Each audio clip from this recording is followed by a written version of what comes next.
I've been hauling freight for close to 11 years now. 11 years of watching white lines disappear under my hood, of rest stops that all look the same, of diners where the coffee tastes like it was brewed 3 days ago and reheated in a microwave. You get used to it after a while.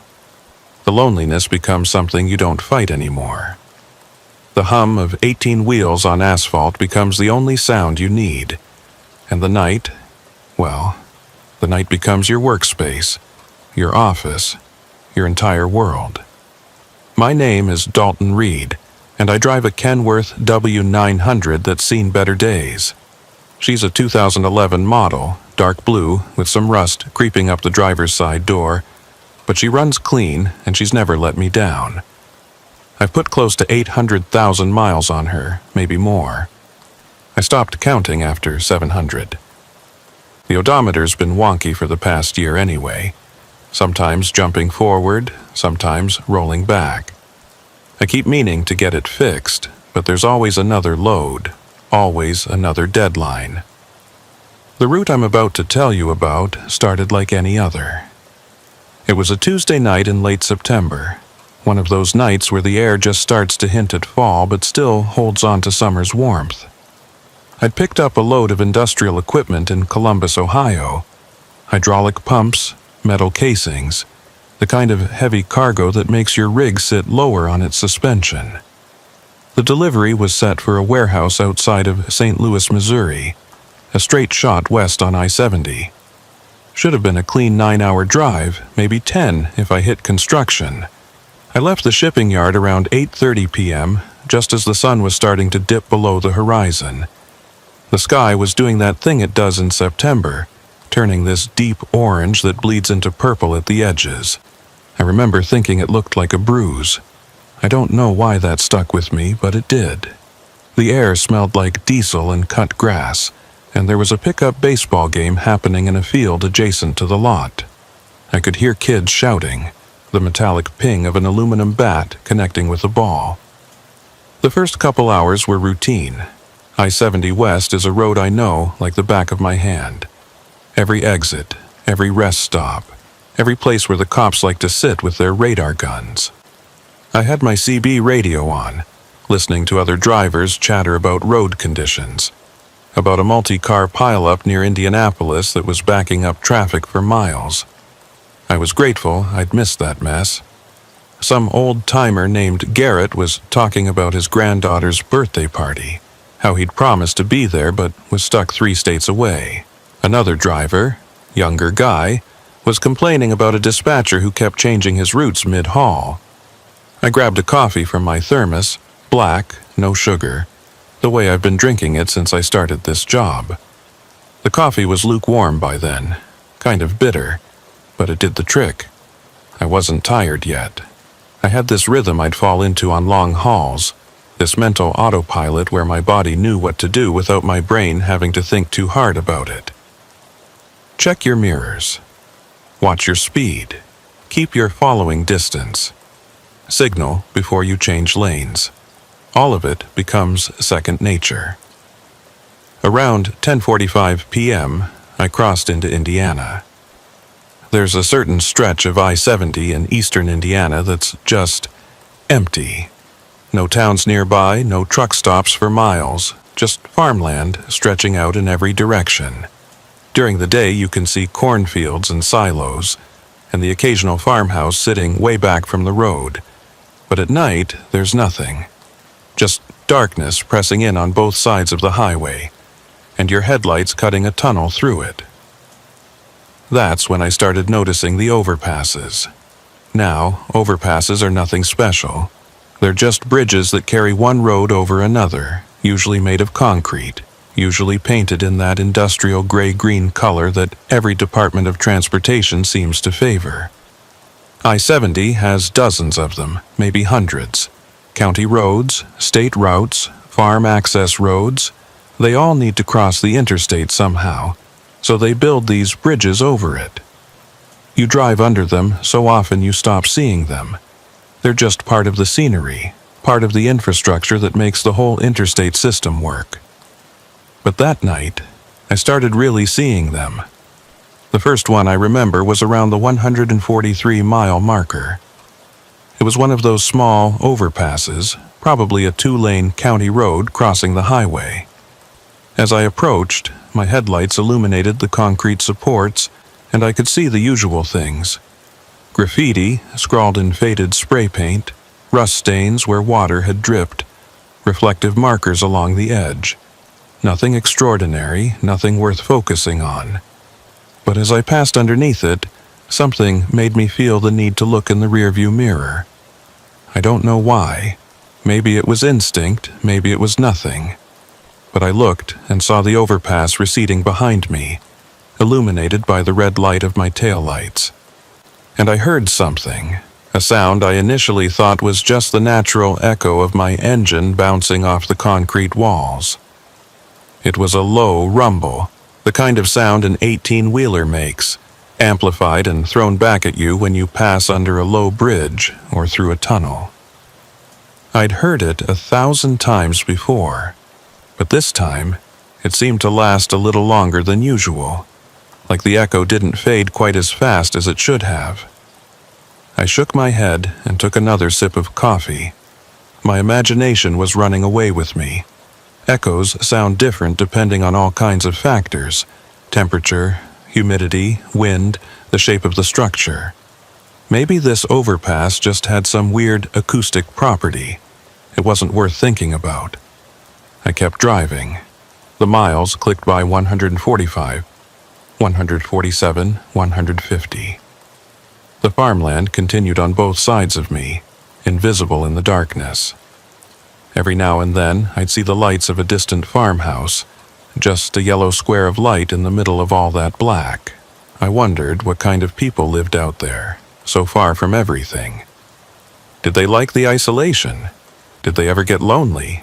Or had they grown up with it? The way I'd grown up with the sound of freight trains running behind my childhood home. Around 11:20 p.m., I passed under another overpass. This one was bigger, probably a state road. It had 2 lanes in each direction, and I could see a car's headlights moving across it just as I went underneath. The same thing happened.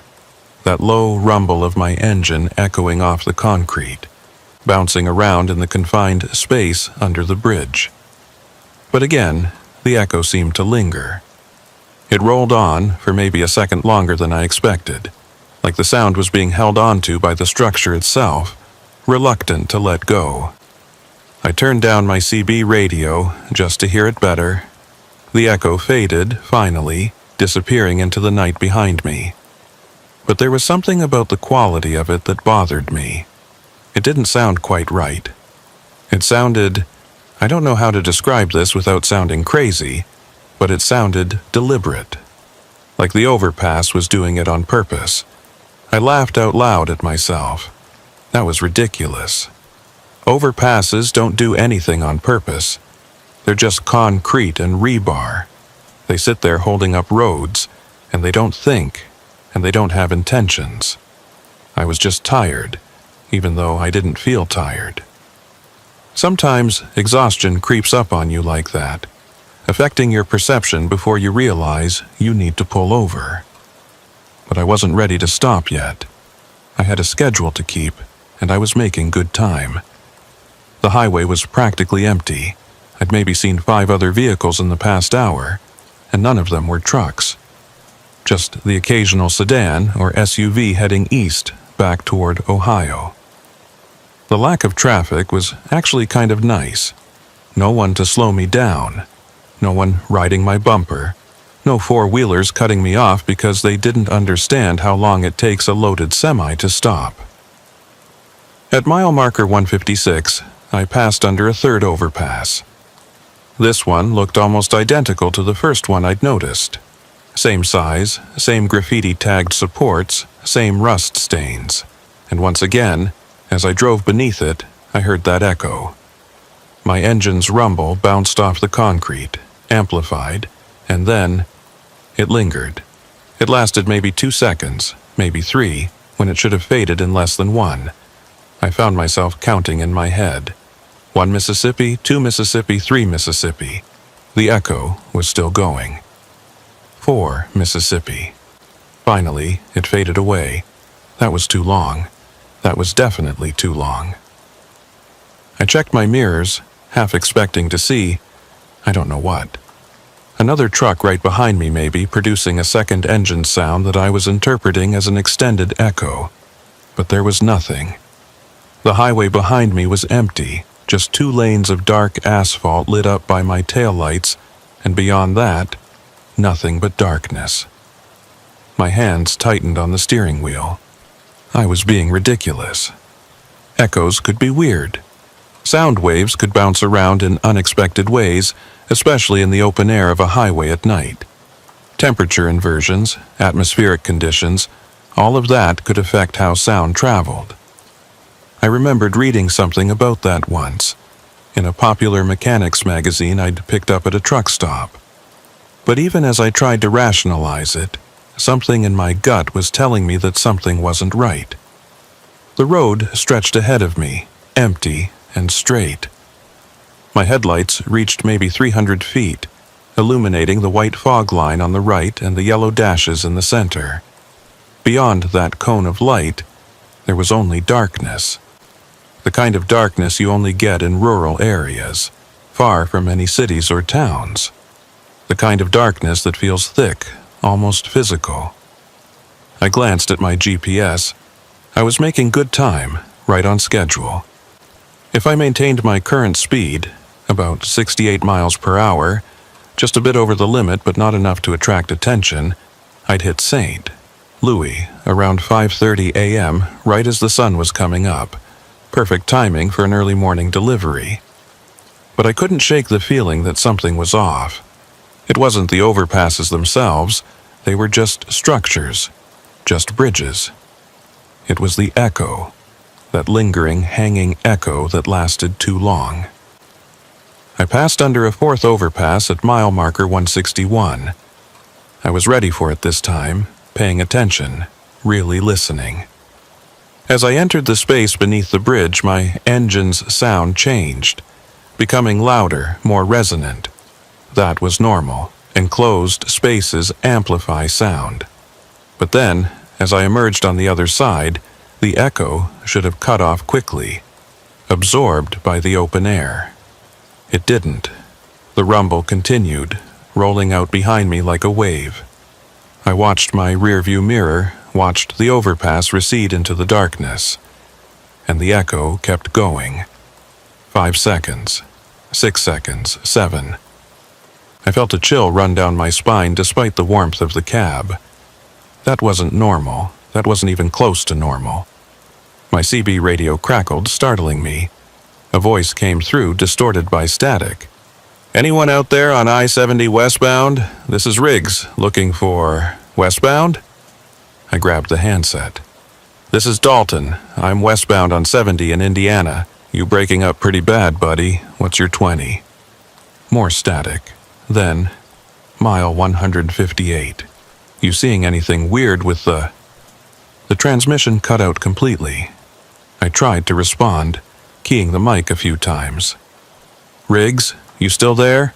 Repeat your last. You cut out." Nothing. Just static. I cycled through the channels trying to pick up his signal again, but it was gone. The CB was working fine on the other channels. I could hear distant conversations, truckers way out ahead of me talking about a good breakfast place off exit 79, a couple of guys arguing about football scores. But Riggs was gone, and I couldn't help but notice that he'd been at mile marker 158, 3 miles behind me, right around where I'd passed under that 2nd or 3rd overpass. Had he been asking me if I was seeing anything weird? Was that what he was trying to say? I pushed the thought away. The transmission had been garbled. He could have been asking about weather, about traffic, about road conditions. I was reading into it, letting my imagination run wild just because of a few weird echoes. The miles continued to tick by. 165, 168, 170. Every few miles there was another overpass, and every time I passed under one, the same thing happened. That extended echo, lasting longer than it should, hanging in the air behind me like something alive. At mile marker 173, I noticed something else. As I approached the overpass, my cab seemed to get colder. Just a degree or two, nothing drastic but noticeable. I glanced at my temperature gauge, thinking maybe my heating system was malfunctioning, but it was reading normal. The outside temperature was showing 61 degrees, same as it had been for the past hour. But I was cold, not freezing, not even shivering, but cold enough that I rubbed my arms and wished I'd worn a thicker jacket. The feeling passed as soon as I emerged from under the bridge. The cab warmed up again, back to its comfortable 70-something degrees. I told myself it was just the wind, just a draft coming in through some gap in the door seal. Trucks have drafts. It's part of driving an older rig. But I didn't believe myself. I checked the clock on my dashboard. 11:47 p.m. I'd been on the road for just over 3 hours, and I still had about 6 hours to go. Under normal circumstances, I'd be thinking about pulling into a rest stop around 2 a.m., maybe grabbing a couple hours of sleep in the sleeper berth, then finishing the drive in the morning. But something told me I didn't want to stop. Not tonight. Not on this stretch of road. The smart thing would have been to pull over right then, to stop at the next exit and wait until morning. Or at least to call someone, to check in with dispatch and let them know I was experiencing... What? Weird echoes? A slight temperature drop? They'd think I was losing my mind. Maybe I was. At mile marker 178, I passed under an overpass that looked different from the others. It was older, the concrete darker and more weathered. The graffiti was faded, almost invisible. And the supports looked thicker, heavier, like this bridge had been built to carry more weight than a simple county road. As I drove beneath it, the echo was the loudest yet. My engine's rumble was amplified to the point where it almost hurt my ears, a deep bass note that I could feel in my chest. And when I emerged on the other side, the echo didn't just linger. It seemed to change pitch slightly, dropping lower, becoming something that didn't quite sound like my engine anymore. I found myself holding my breath, listening. The echo rolled on and on and on. 10 seconds, 15 seconds, 20. Finally, it faded, but not all at once. It diminished gradually, like something reluctantly releasing its grip. My mouth was dry. I reached for my water bottle, taking a long drink, trying to calm my nerves. This was insane. Echoes didn't work like this. Sound didn't behave this way. There had to be a rational explanation, some kind of atmospheric phenomenon maybe, or an auditory illusion caused by fatigue. But I wasn't fatigued. I felt wide awake, more alert than I'd been in weeks. Every sense was heightened.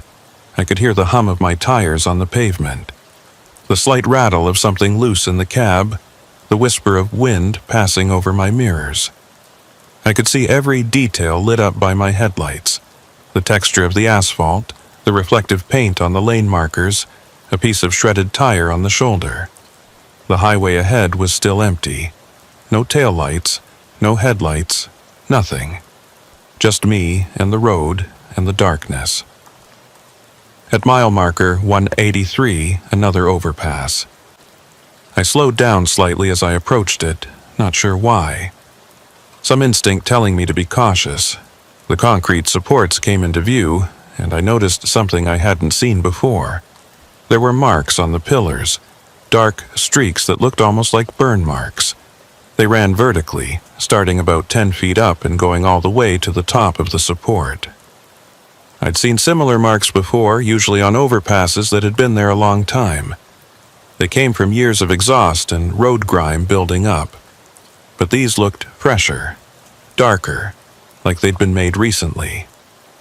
As I passed underneath, the temperature dropped again. This time it was more pronounced, maybe 5 degrees, enough that I could see my breath fogging slightly in the air. The echo was immediate and intense, and it carried a strange quality, not just the rumble of my engine, but something else beneath it. A lower frequency, almost subsonic, that I felt more than heard.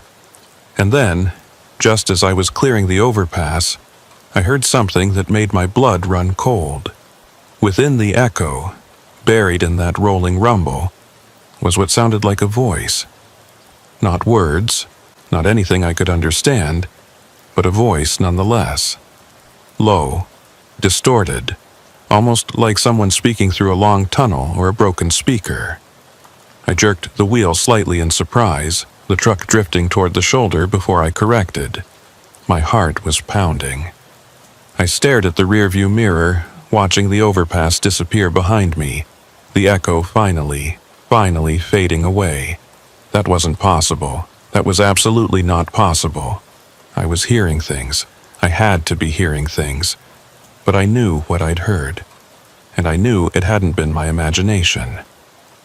I grabbed the CB handset again, needing to hear another human voice, needing to know I wasn't alone out here. "This is Dalton on I-70 westbound. Anyone out there? Anyone listening?" Static. For a long moment, just static. Then, finally, a response. "Yeah, buddy, I got you. This is Maxwell. I'm eastbound around mile 195. What's going on?" The relief that flooded through me was almost overwhelming. "Maxwell, you've been driving this stretch for long? You notice anything unusual?" A pause. Unusual how? I didn't know how to explain it without sounding crazy. "The overpasses, the bridges, you've been paying attention to them?" Another pause, longer this time. When Maxwell responded, his voice was cautious. "Can't say I have, buddy. What about them?" "Never mind," I said quickly. "Must be tired. Thanks for the response." "No problem. Drive safe out there." The CB went quiet again. Maxwell probably thought I was losing it. Maybe I was. At mile marker 188, the next overpass appeared in my headlights. I didn't want to go under it. Every instinct I had was screaming at me to take the next exit, to get off this highway to find another route. But the next exit was still 3 miles away, and to reach it, I'd have to pass under at least 2 more overpasses. I could slow down, I thought. I could reduce my speed to 30, to 20, to a crawl, but that would just draw out the experience, make it last longer. And besides, what if another vehicle came up behind me? I'd be a hazard, a slow-moving obstacle on an otherwise empty highway. No, I had to keep going. I had to maintain my speed and drive through this like it was normal, because it was normal. Because overpasses were just concrete structures and echoes were just sound waves, and I was a professional driver who had been doing this for 11 years without incident. The overpass loomed closer. I kept my foot steady on the accelerator, maintained my speed at 68. As I entered the space beneath the bridge, I braced myself for the cold, for the echo, for whatever else might happen. The temperature dropped, the echo began, my engine's rumble amplified and bounced back at me, and within it, I heard that voice again. Clearer this time. Still not words, not anything resembling language, but definitely a voice. It sounded old, tired, like something that had been making that sound for a very long time and had worn itself out in the process. The echo lasted 30 seconds. I counted every one of them, my hands gripping the wheel so tightly that my knuckles turned white. When it finally faded, I let out a breath I didn't realize I'd been holding. 2 miles to the next exit. I could make it. I could pull off at the exit, find a gas station or a rest area, and wait there until morning. Or I could call dispatch, tell them I was experiencing mechanical problems, needed to stop for the night. They'd understand. They'd have to understand. But even as I thought it, I knew I wouldn't do it. Because stopping would mean admitting that something was wrong, that something about this night was fundamentally not right. and I wasn't ready to admit that yet. The next overpass appeared at mile marker 191. This one was different. It was wider, newer, with smoother concrete and cleaner lines. A major state route, probably. There were lights on the bridge itself, sodium vapor lamps casting an orange glow that I could see from half a mile away. As I approached, I noticed something that made my stomach tighten. There was a car parked on the overpass right at the edge, its hazard lights blinking. I could see the silhouette of someone standing next to it, leaning against the railing, looking down at the highway, looking down at me. I told myself it was just someone having car trouble. Maybe they'd broken down. Maybe they were waiting for a tow truck. It was nothing to worry about. But something about the way the figure was standing, completely still, just watching, made every hair on the back of my neck stand up. I passed under the overpass, and the cold hit me like a physical thing. It was like driving into a refrigerator. I could see my breath in thick clouds now, and my hands started to go numb despite the warmth of the cab just seconds before. The echo was the worst yet. It wasn't just loud.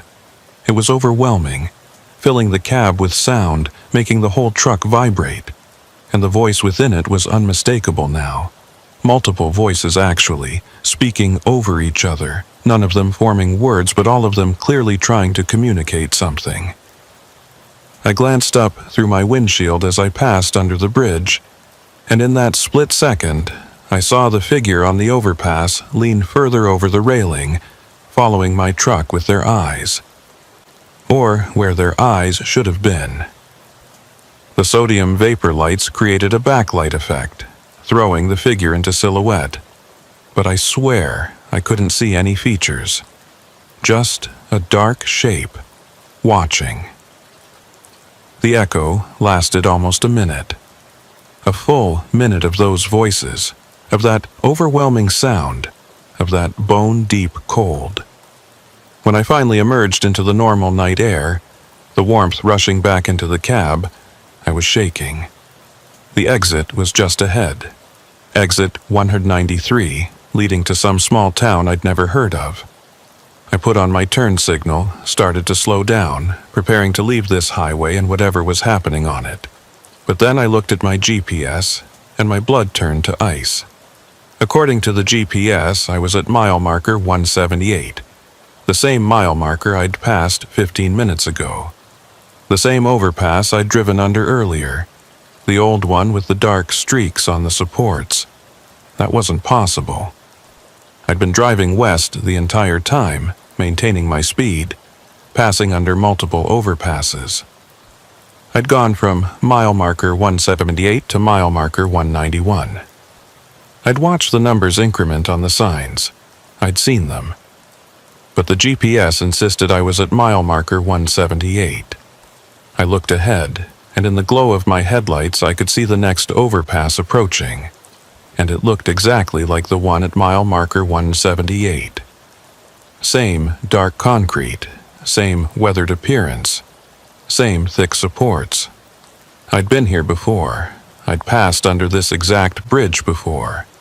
But that didn't make sense. I'd been driving in a straight line.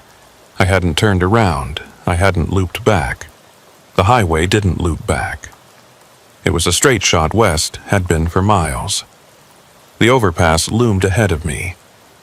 I slowed down further, now doing about 45, my mind racing. This had to be a different overpass. It just looked similar. Indiana had hundreds of overpasses, and plenty of them looked alike. It was a coincidence, but as I got closer, I could see the graffiti tags on the supports. The same tags I'd seen before. The same exact spray-painted designs. The same faded blue and red letters spelling out words I couldn't quite read. I was approaching the same overpass I'd passed under 15 minutes ago, and I couldn't stop myself from going under it again. My foot pressed down on the brake, but not hard enough. The truck was slowing but still moving forward, still carrying momentum. The overpass filled my windshield, and then I was underneath it, plunged into that terrible cold, enveloped by that overwhelming echo. The voices were screaming now, not in pain or in fear, but in something else. Something that might have been warning, or might have been celebration. I couldn't tell. The sound was too distorted, too massive, pressing in on me from all sides, and the echo didn't fade this time. It continued, following me as I emerged from under the bridge, hanging in the air behind my truck like something physical, like something attached to me. I looked at my odometer. The numbers were spinning backward, not quickly, but visibly, clicking down instead of up. 756,432 miles, 756,431, 756,430. My GPS flickered. The mile marker reading changed.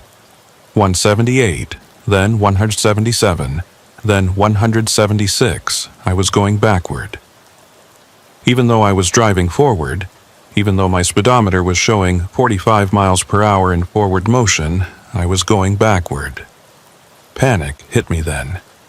Real terror, the kind of fear that makes your hands shake and your vision narrow.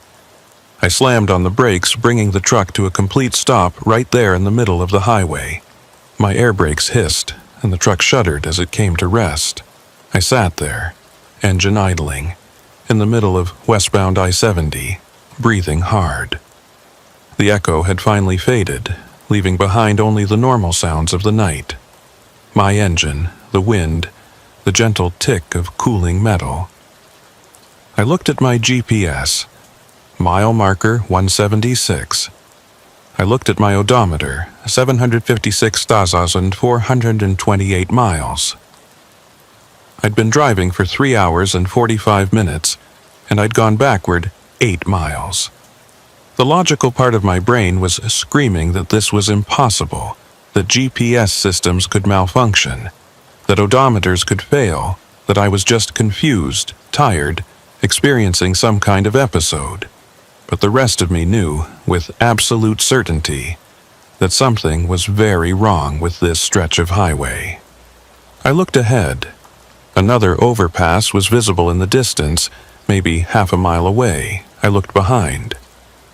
The overpass I'd just passed under was still there, receding in my mirrors. If I kept driving forward, would I just keep going backward? Would I pass under the same overpasses over and over again, in an endless loop? I grabbed my phone. No signal. Of course, there was no signal.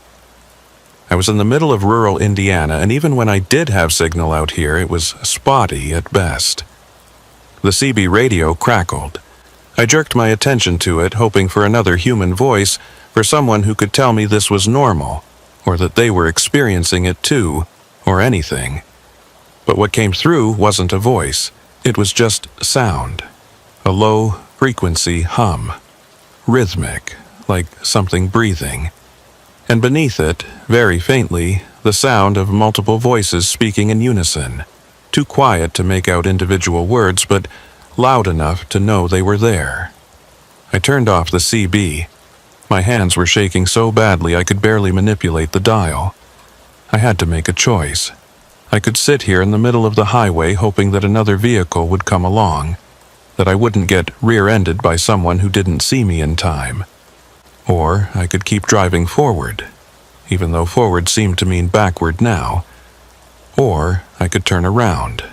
I could make a U-turn right here across the median and head back east.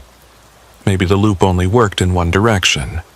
Maybe if I went back the way I came, I could break free of whatever this was. Before I could second-guess myself, I checked my mirrors and cranked the wheel hard to the left. The truck protested.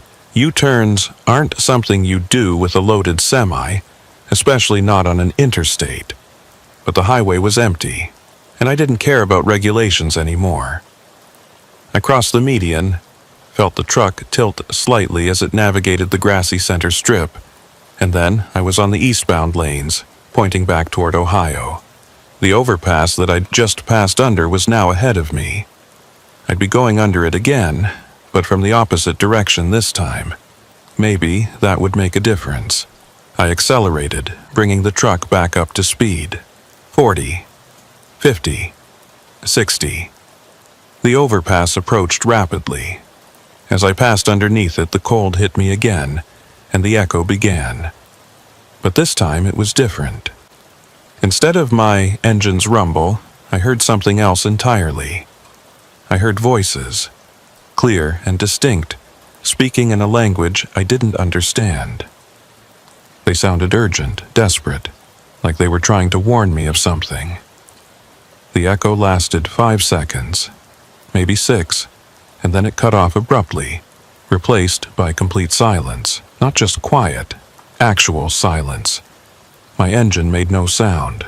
My tires on the pavement made no sound. The wind made no sound. It was like someone had hit a mute button on the entire world. I emerged from under the overpass into that terrible silence, and I looked at my GPS. Mile marker 178. I was back where I started.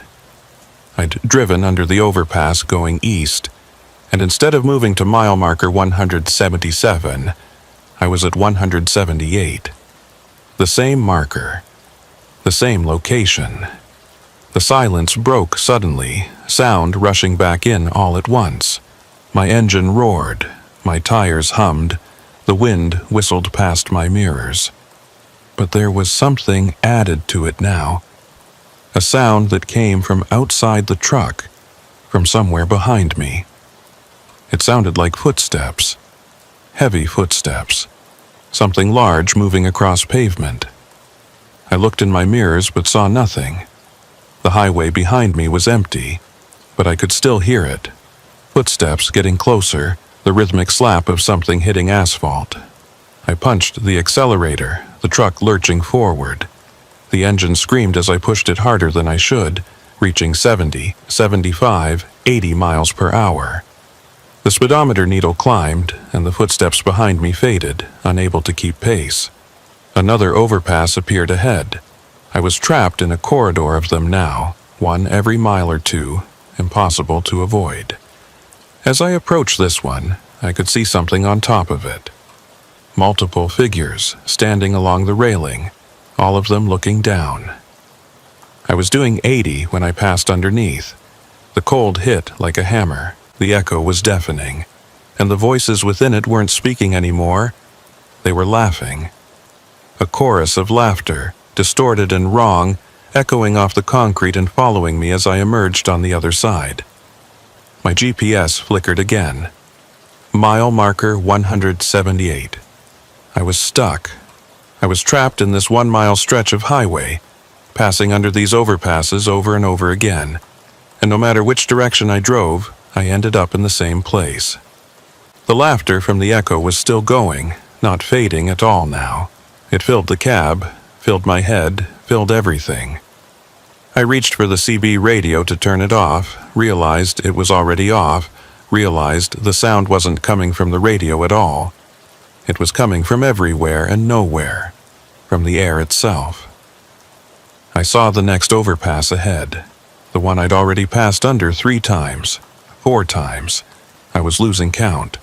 And standing on top of it, visible in the glow of the sodium vapor lights, were dozens of figures. They were packed along the railing, shoulder to shoulder, all of them perfectly still, all of them looking down at the highway. Looking down at me. As I passed underneath, the cold didn't just hit me. It invaded me. I could feel it seeping into my bones, into my lungs, into my brain. The echo was no longer just sound. It was physical, pressing against me, holding me in place even as the truck continued to move forward. And in that moment, passing under that bridge for the 4th or 5th or 100th time, I heard the voices speak clearly for the first time. They weren't speaking English. They weren't speaking any language I recognized. But somehow, impossibly, I understood them. They were counting down. And they were almost at 0. I don't remember making the decision to keep driving. My foot just stayed on the accelerator, pressing down, keeping the truck moving forward even though forward didn't mean anything anymore. The speedometer read 75, but I could have been going 5 or 500 for all the difference it made. The mile markers had stopped making sense. The road had stopped making sense. The laughter from the echo finally started to fade, diminishing slowly until it was just a whisper, then a memory, then nothing. But the silence it left behind was worse. In that silence, I could hear my own breathing, quick and shallow. I could hear my heart pounding in my chest, too fast, too hard. I could hear the blood rushing in my ears. I checked my GPS again. Mile marker 178. Still, always. My odometer was still counting backward. 756, 402 miles now. I'd lost 30 miles somehow, even though I'd only been driving for maybe 4 hours total. Time itself seemed to be working differently out here, flowing in directions that made no sense. I glanced at the clock on my dashboard. 12:14 a.m. That couldn't be right. The last time I'd checked, it had been 11:47 p.m. That was at mile marker 173, before all of this started. I'd passed under at least a dozen overpasses since then, maybe more. That should have taken at least half an hour, maybe 45 minutes given how fast I'd been driving. But according to the clock, only 27 minutes had passed. I looked at my phone. 12:14 a.m., same time, 27 minutes. I'd been trapped in this loop, passing under the same overpass over and over again, for 27 minutes. Or had it been longer and the clocks were lying? Or had it been shorter and my perception was distorted? I didn't know. I couldn't know.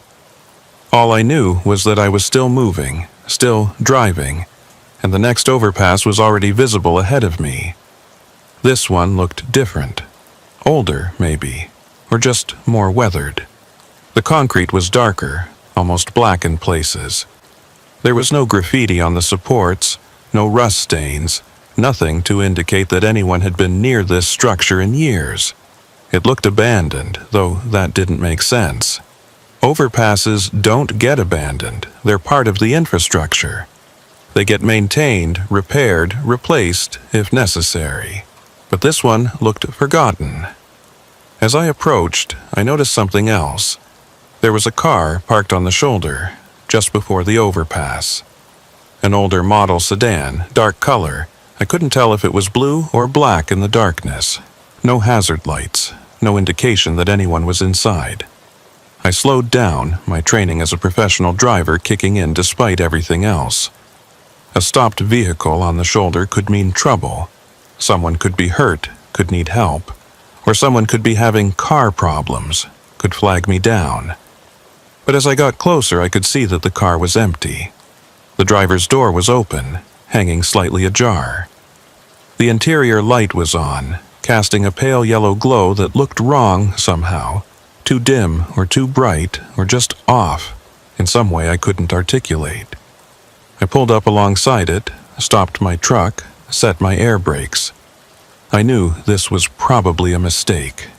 Every instinct I had was screaming at me to keep moving, to not stop, to not investigate. But there was still a part of me, a stubborn part, that clung to the rules of the road. If someone was hurt, I had to help. That was the code. I grabbed my flashlight from the holder next to my seat and climbed down from the cab. The night air hit me, warmer than the cold I'd felt under the overpasses, but still carrying a chill. There was no wind. The air was completely still, like the world was holding its breath. My boots crunched on the gravel shoulder as I walked toward the car. I swept my flashlight beam across it, looking for any sign of damage, any indication of what had happened. The car was clean, well maintained. No dents, no scratches. The license plate was from Illinois. The registration sticker showed it was current, paid up through the end of the year. "Hello," I called out. My voice sounded strange in the stillness, too loud and too quiet at the same time. "Anyone here? You need help?" No response. Just the soft ticking of the car's engine cooling down, a sound that suggested it had been running recently. The keys were still in the ignition, turned to the off position. I approached the open driver's door cautiously. The interior was as clean as the exterior. No trash, no personal items, nothing to suggest who owned this vehicle or where they'd gone. There was a faint smell, though, something chemical, sharp, like ozone or chlorine. It made my nose wrinkle. I looked around, shining my flashlight across the surrounding area. We were still in the middle of nowhere, farmland stretching out on both sides of the highway. No buildings, no lights, no sign of civilization except for the road itself and the overpass looming ahead. The overpass. I turned my flashlight on it, and the beam illuminated the concrete supports. They were covered in something. At first I thought it was moss or algae, but as I looked closer, I realized it was marks. Thousands of marks, scratched or carved into the concrete covering every inch of the supports.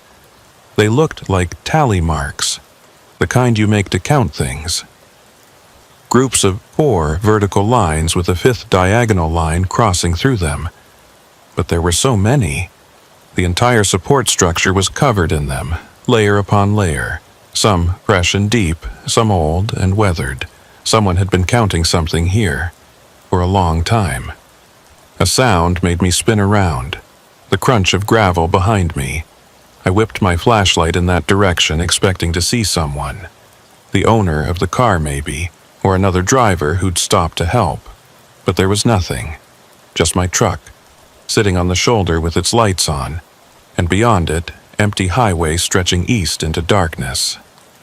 "Hello," I called again. "I'm a trucker. I stopped because I saw your car. You okay?" Still no response.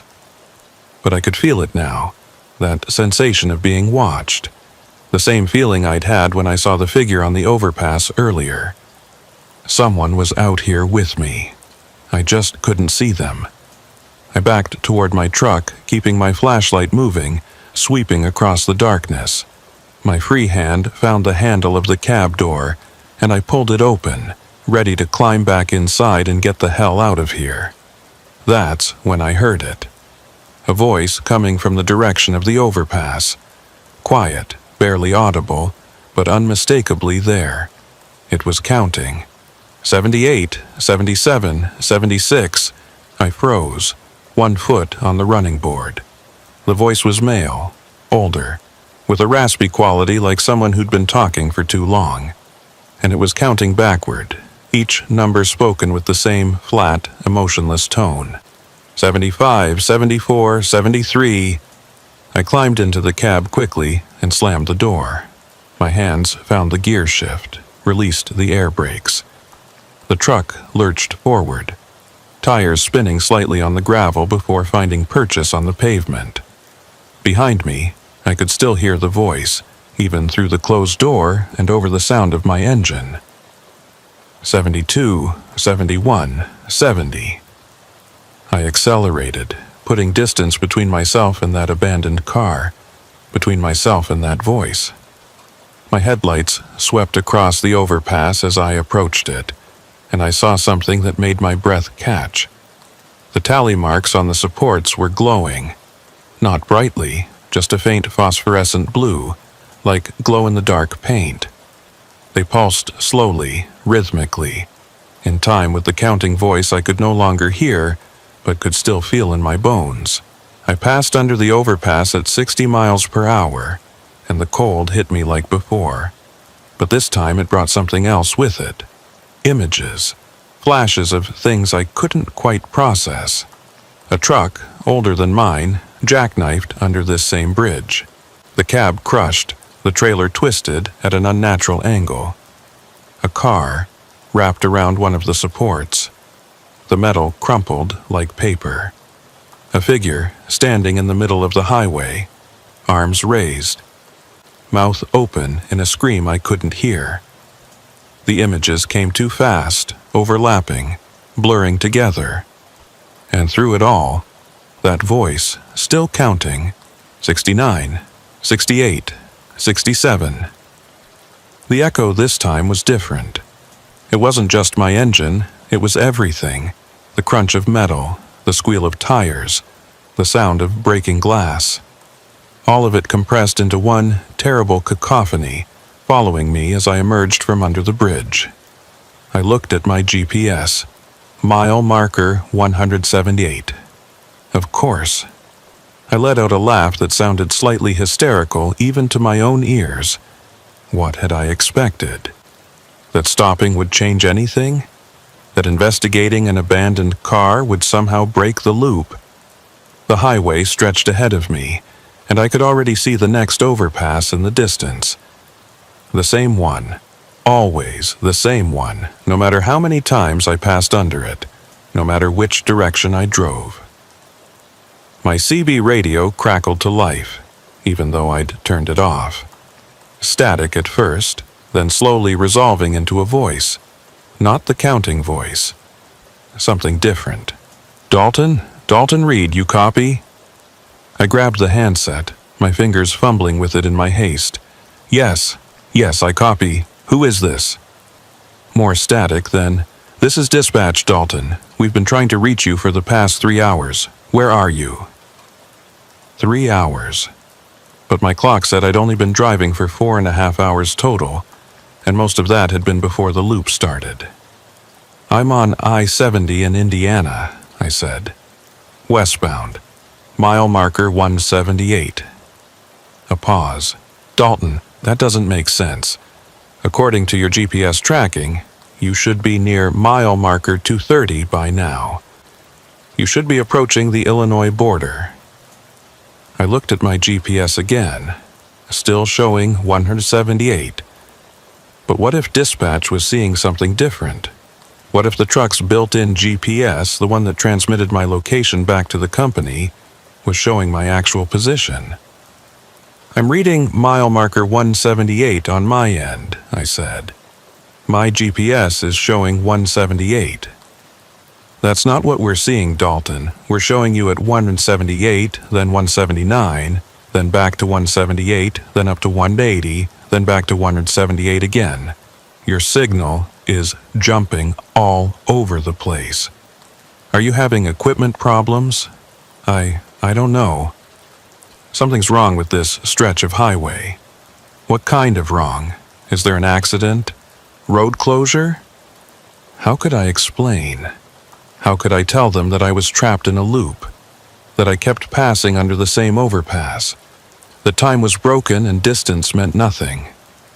There are these overpasses, I started, knowing how crazy I'd sound. When I drive under them, I hear things. The echo lasts too long, and I keep ending up at the same mile marker, no matter which direction I drive. Silence on the other end. Long enough that I thought I'd lost the signal. Then, Dalton, when was the last time you slept? I wanted to scream. They thought I was hallucinating from fatigue. They thought I was having some kind of episode. I'm not tired, I said, forcing my voice to stay calm. I know how this sounds, but something is genuinely wrong out here. Can you track any other trucks on this stretch of highway? Anyone else westbound on I-70 in Indiana? Another pause. I could hear keyboard clicking, someone checking something on a computer. We have a driver named Briggs who should be about 30 miles ahead of you, approaching mile marker 210. Want me to patch you through to him? Yes, please. More clicking. The static on the CB changed quality, and then a new voice came through. This is Briggs. Dispatch said you wanted to talk? Briggs, this is Dalton Reed. I'm westbound on 70, somewhere in Indiana.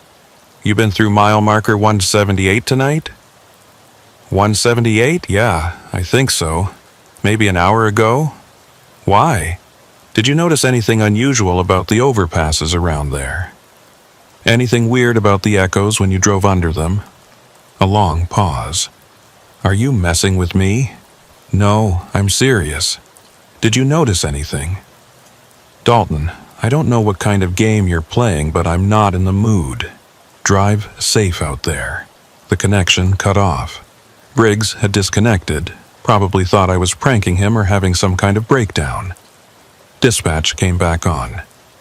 "Dalton, I need you to pull over at the next rest stop and take a break. Get some sleep. You sound like you're in no condition to continue driving." "I can't pull over," I said. "There's no rest stop. There's nothing. Just highway and overpasses. According to the map, there's a rest area at mile marker 185, 7 miles ahead of you. Can you make it that far?" 7 miles ahead. But I couldn't get past mile marker 178. I couldn't move forward at all. "I'll try," I said, because what else could I say? "Good. Check in when you get there. And Dalton, consider this a mandatory rest period. You're not to continue driving until you've had at least 4 hours of sleep. Understood?" Understood. The CB went silent. I was alone again, with just the sound of my engine in the road and the next overpass approaching in the distance. The voice I'd heard earlier, the one that had been counting, was gone. But I had the feeling it would be back. And when it reached 0, when the countdown ended, something would happen. I just didn't know what. I passed under the overpass. The cold, the echo, the images of crashes, of twisted metal, of screaming faces, all of it washing over me like a wave, then receding as I emerged on the other side. Mile marker 178. I looked at my fuel gauge. 3/4 full. I'd started with a full tank, and I should have burned through maybe a quarter of it by now, but the gauge had barely moved. Time wasn't moving normally. Distance wasn't moving normally. And now, fuel consumption wasn't normal either. The rules of reality, the basic physical laws that governed how the world worked, didn't apply here. Or they applied differently. Or they were being overridden by something else, something I couldn't understand or fight against. I thought about the tally marks on the overpass supports. Thousands of them, tens of thousands. How long would it take to carve that many marks? Years, decades maybe. Had someone else been trapped here before me? Had they spent years in this loop, marking time, counting, waiting for something? And if they had, where were they now? The highway ahead was empty. No other vehicles, no signs of life. Just me and the road and the overpasses that I couldn't escape. I drove for what felt like hours, but was probably only minutes. My clock wasn't reliable anymore. Every time I looked at it, the numbers seemed different. Sometimes showing 12:14 a.m., sometimes 12:47, sometimes 11:52, jumping forward and backward with no pattern I could discern. My phone was the same. The time on it changed every time I checked it, and when I tried to use it to make a call, I got nothing. No signal, no service, just a blank screen that occasionally flickered with static. I passed under the overpass again, and again, and again. Each time, the cold got a little colder. The echo got a little longer. The images in my mind got a little clearer. I started to recognize some of them. The jackknifed truck I'd seen in the flash of images. I'd read about that crash years ago. It had happened on I-70 in Indiana, under an overpass. The driver had fallen asleep at the wheel, swerved to avoid something, and lost control. He'd died instantly. The crumpled car wrapped around the support. That had been in the news too. A family of 4 traveling west, hit by a drunk driver who'd crossed the median. They'd spun out and hit the overpass support at 80 miles per hour. No survivors. The figure with its arms raised, screaming, I didn't recognize that one. But I had the terrible feeling that I would. That eventually I'd see a news report or read an article about someone who died on this stretch of highway, and I'd realize I'd seen their death before it happened. Or maybe I was seeing it happen now, in some parallel present, some alternate timeline where the crash was always occurring, endlessly repeating under these bridges. I shook my head, trying to clear it. That kind of thinking would drive me insane. I needed to focus on practical things, on finding a way out of this loop. The next time I approached the overpass, I tried something different. Instead of driving straight through, I slowed way down, creeping forward at 10 miles per hour. Maybe, if I went slow enough, I could, see something I'd missed. Find a clue, an escape route, something. But as I entered the space under the bridge at that slow speed, the cold intensified. It was like sinking into ice water, like the temperature was proportional to how long I spent under the structure. My breath came out in visible clouds, and frost started forming on the inside of my windshield. The echo, at this slow speed, was different too. Instead of a single rolling rumble, it became a series of distinct sounds. Individual components that made up the whole. I could hear. My engine, yes, but also other engines. Dozens of them, maybe hundreds, all running at once. The sound of trucks, cars, motorcycles, all passing through this space, all existing simultaneously. Voices. People talking, shouting, screaming. Some crying, some laughing. All of them overlapping, creating a wall of human sound. Music. Radios from different eras playing different songs.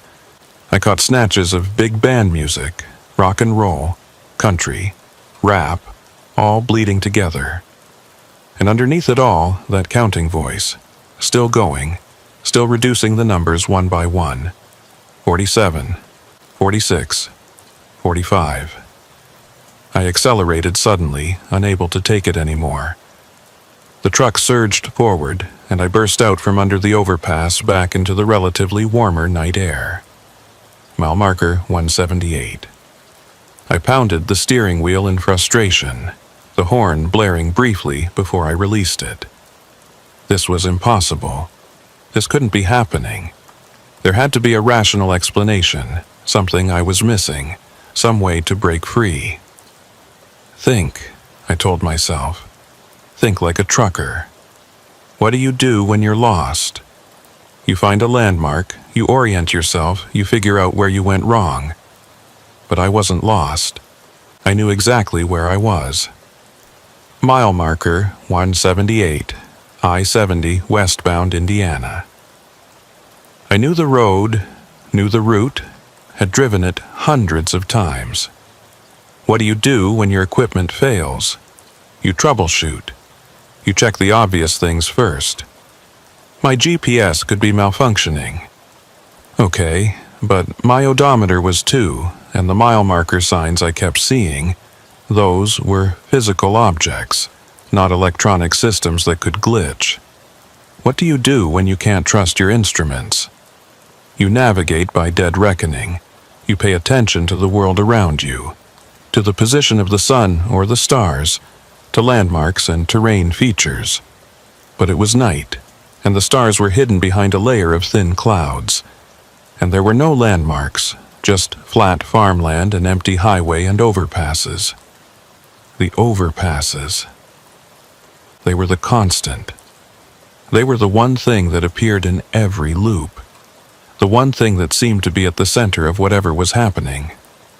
What if I didn't go under them? What if I turned off before reaching one? I looked ahead.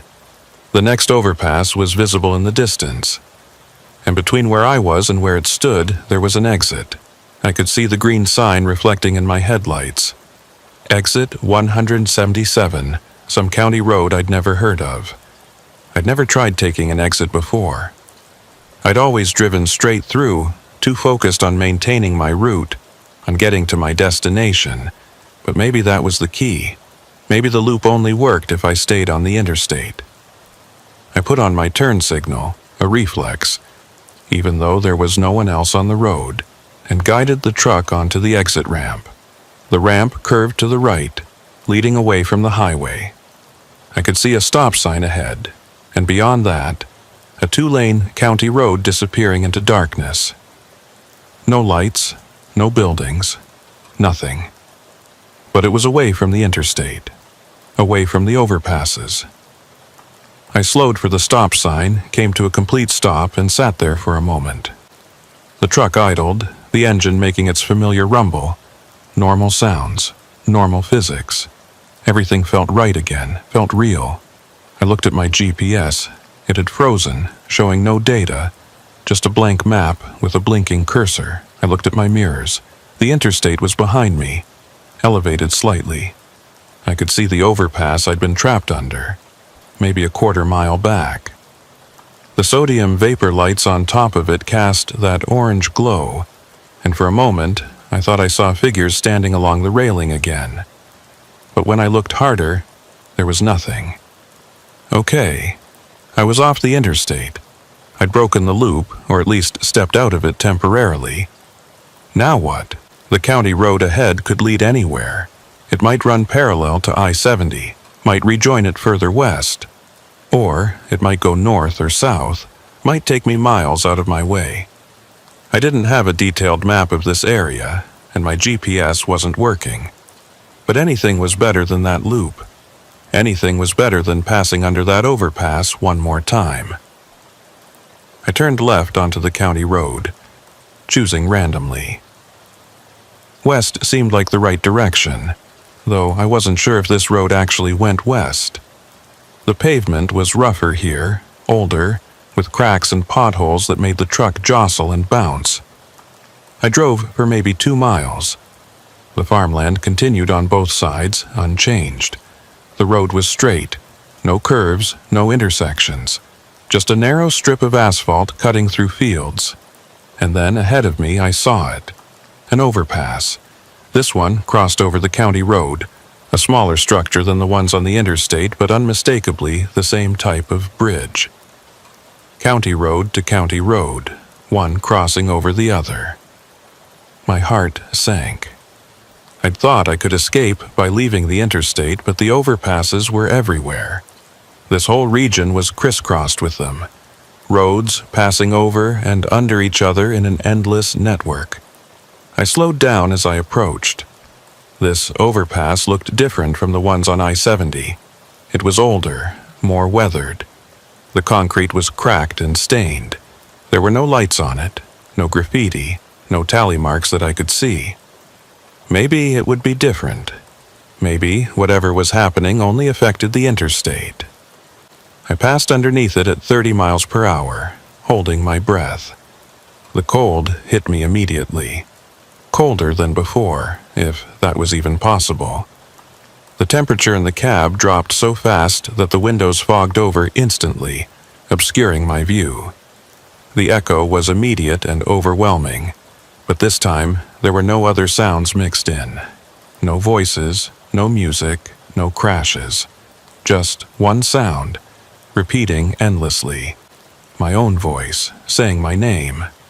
Dalton, Dalton, Dalton, Dalton. Over and over, in perfect rhythm, in my exact tone and inflection, like a recording of myself played back at me from the concrete structure above. I emerged from under the bridge, and the echo continued. It followed me down the county road, my own name chasing me, called out by my own voice. Dalton, Dalton, Dalton. I looked at the road ahead, and my blood turned cold. The county road was gone. Instead, I was on the interstate again. The pavement had widened, the yellow dashes had returned, and ahead of me, clear as day, was the overpass at mile marker 178. I was back on I-70. I'd never left. The exit ramp, the county road, the smaller overpass, had any of it been real? Or had I hallucinated the whole thing, driven in a circle without realizing it? My own voice was still echoing, still calling my name. Dalton, Dalton, Dalton! I screamed, the sound tearing from my throat, and slammed both hands on the steering wheel. The truck swerved slightly and I corrected, barely, my training overriding my panic. Get control of yourself. You're a professional driver. You've been doing this for 11 years. You don't lose your shit on the road. But I was losing it. I could feel it slipping away, my sanity, my grip on reality. Because reality wasn't working anymore, the rules didn't apply. The overpass loomed ahead. The same one.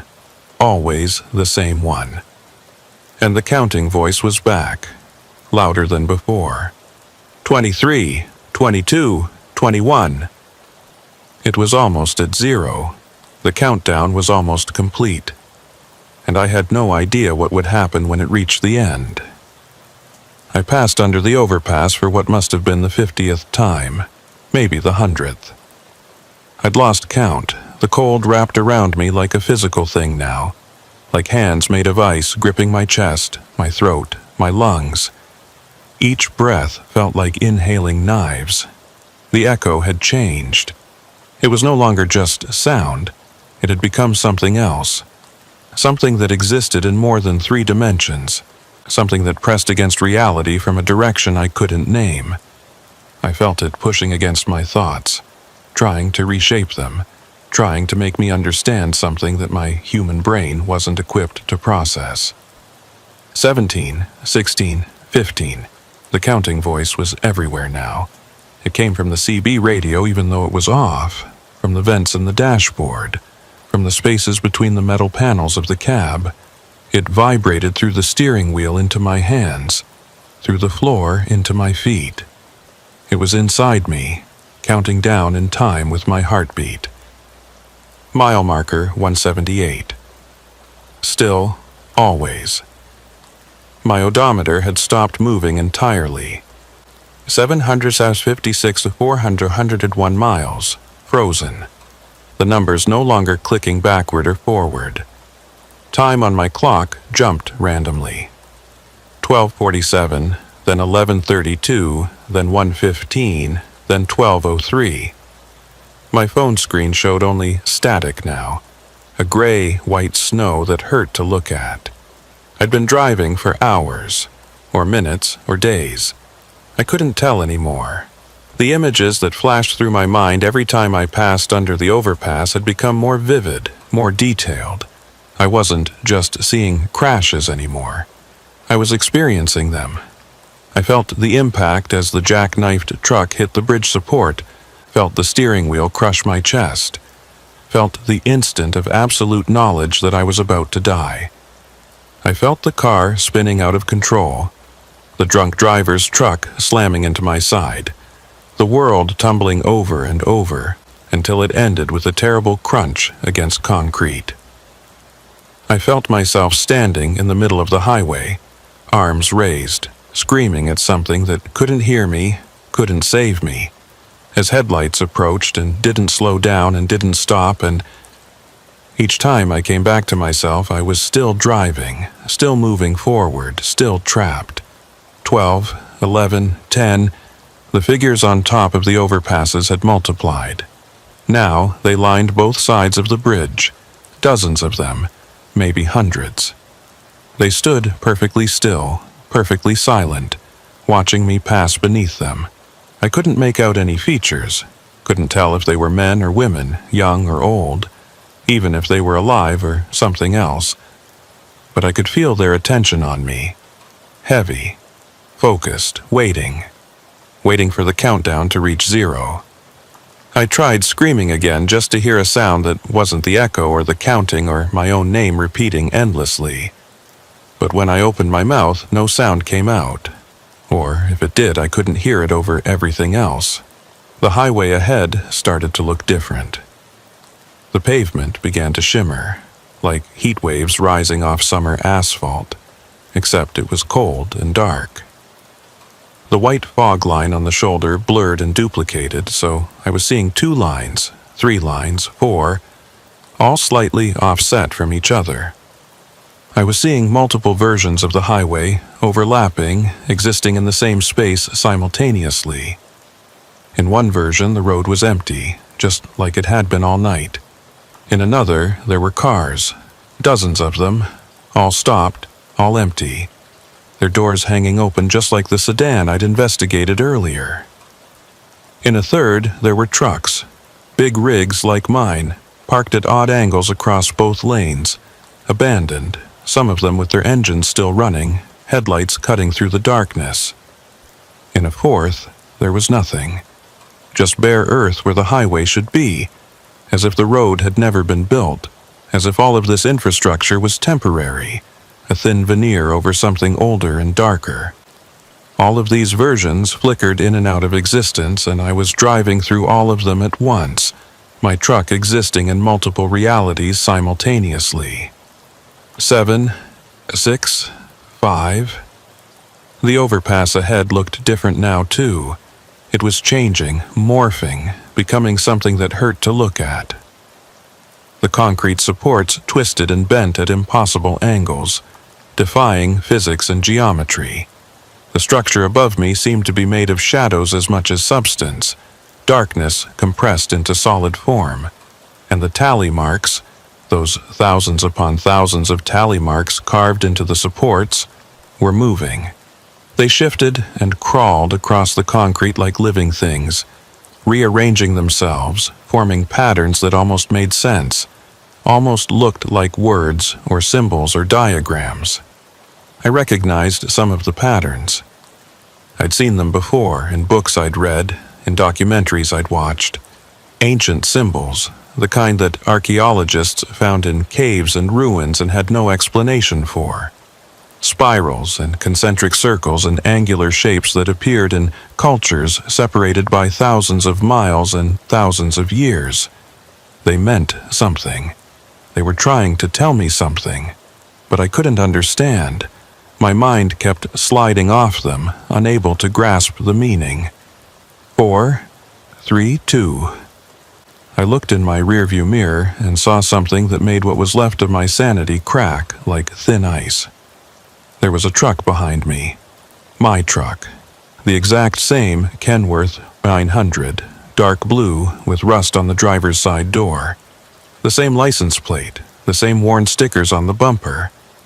I was following myself, or myself was following me, or we were the same truck existing in two places at once, caught in a loop so tight that I could see my own past self catching up to my present self. The truck behind me was maybe 50 yards back, matching my speed exactly. I could see someone in the driver's seat. A man who looked like me. He was staring straight ahead, hands on the wheel, face locked in an expression of absolute terror. His mouth was open like he was screaming, but no sound reached me. How many times had I passed under that overpass? How many loops had I completed? And was each loop creating a new version of me, another Dalton Reed trapped in this same moment, all of us driving the same route forever? 1. The countdown had reached its end. The voice spoke the final number with a sense of finality, of completion, of something ending and something else beginning. The overpass ahead was fully transformed now. It wasn't made of concrete anymore. It was made of something else, something that reality couldn't quite contain. It existed in the space above the highway, but also in other places, other dimensions, all of them occupying the same location. I could see through it to somewhere else. Another highway maybe, or the same highway but different. The road was red instead of black. The sky was the wrong color, a deep purple that hurt to look at. And there were things moving on that road, vehicles that weren't trucks or cars but something else, shapes that defied description.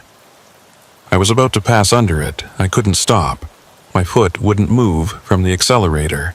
My hands wouldn't turn the wheel. I was locked into this course, compelled to complete the loop one more time.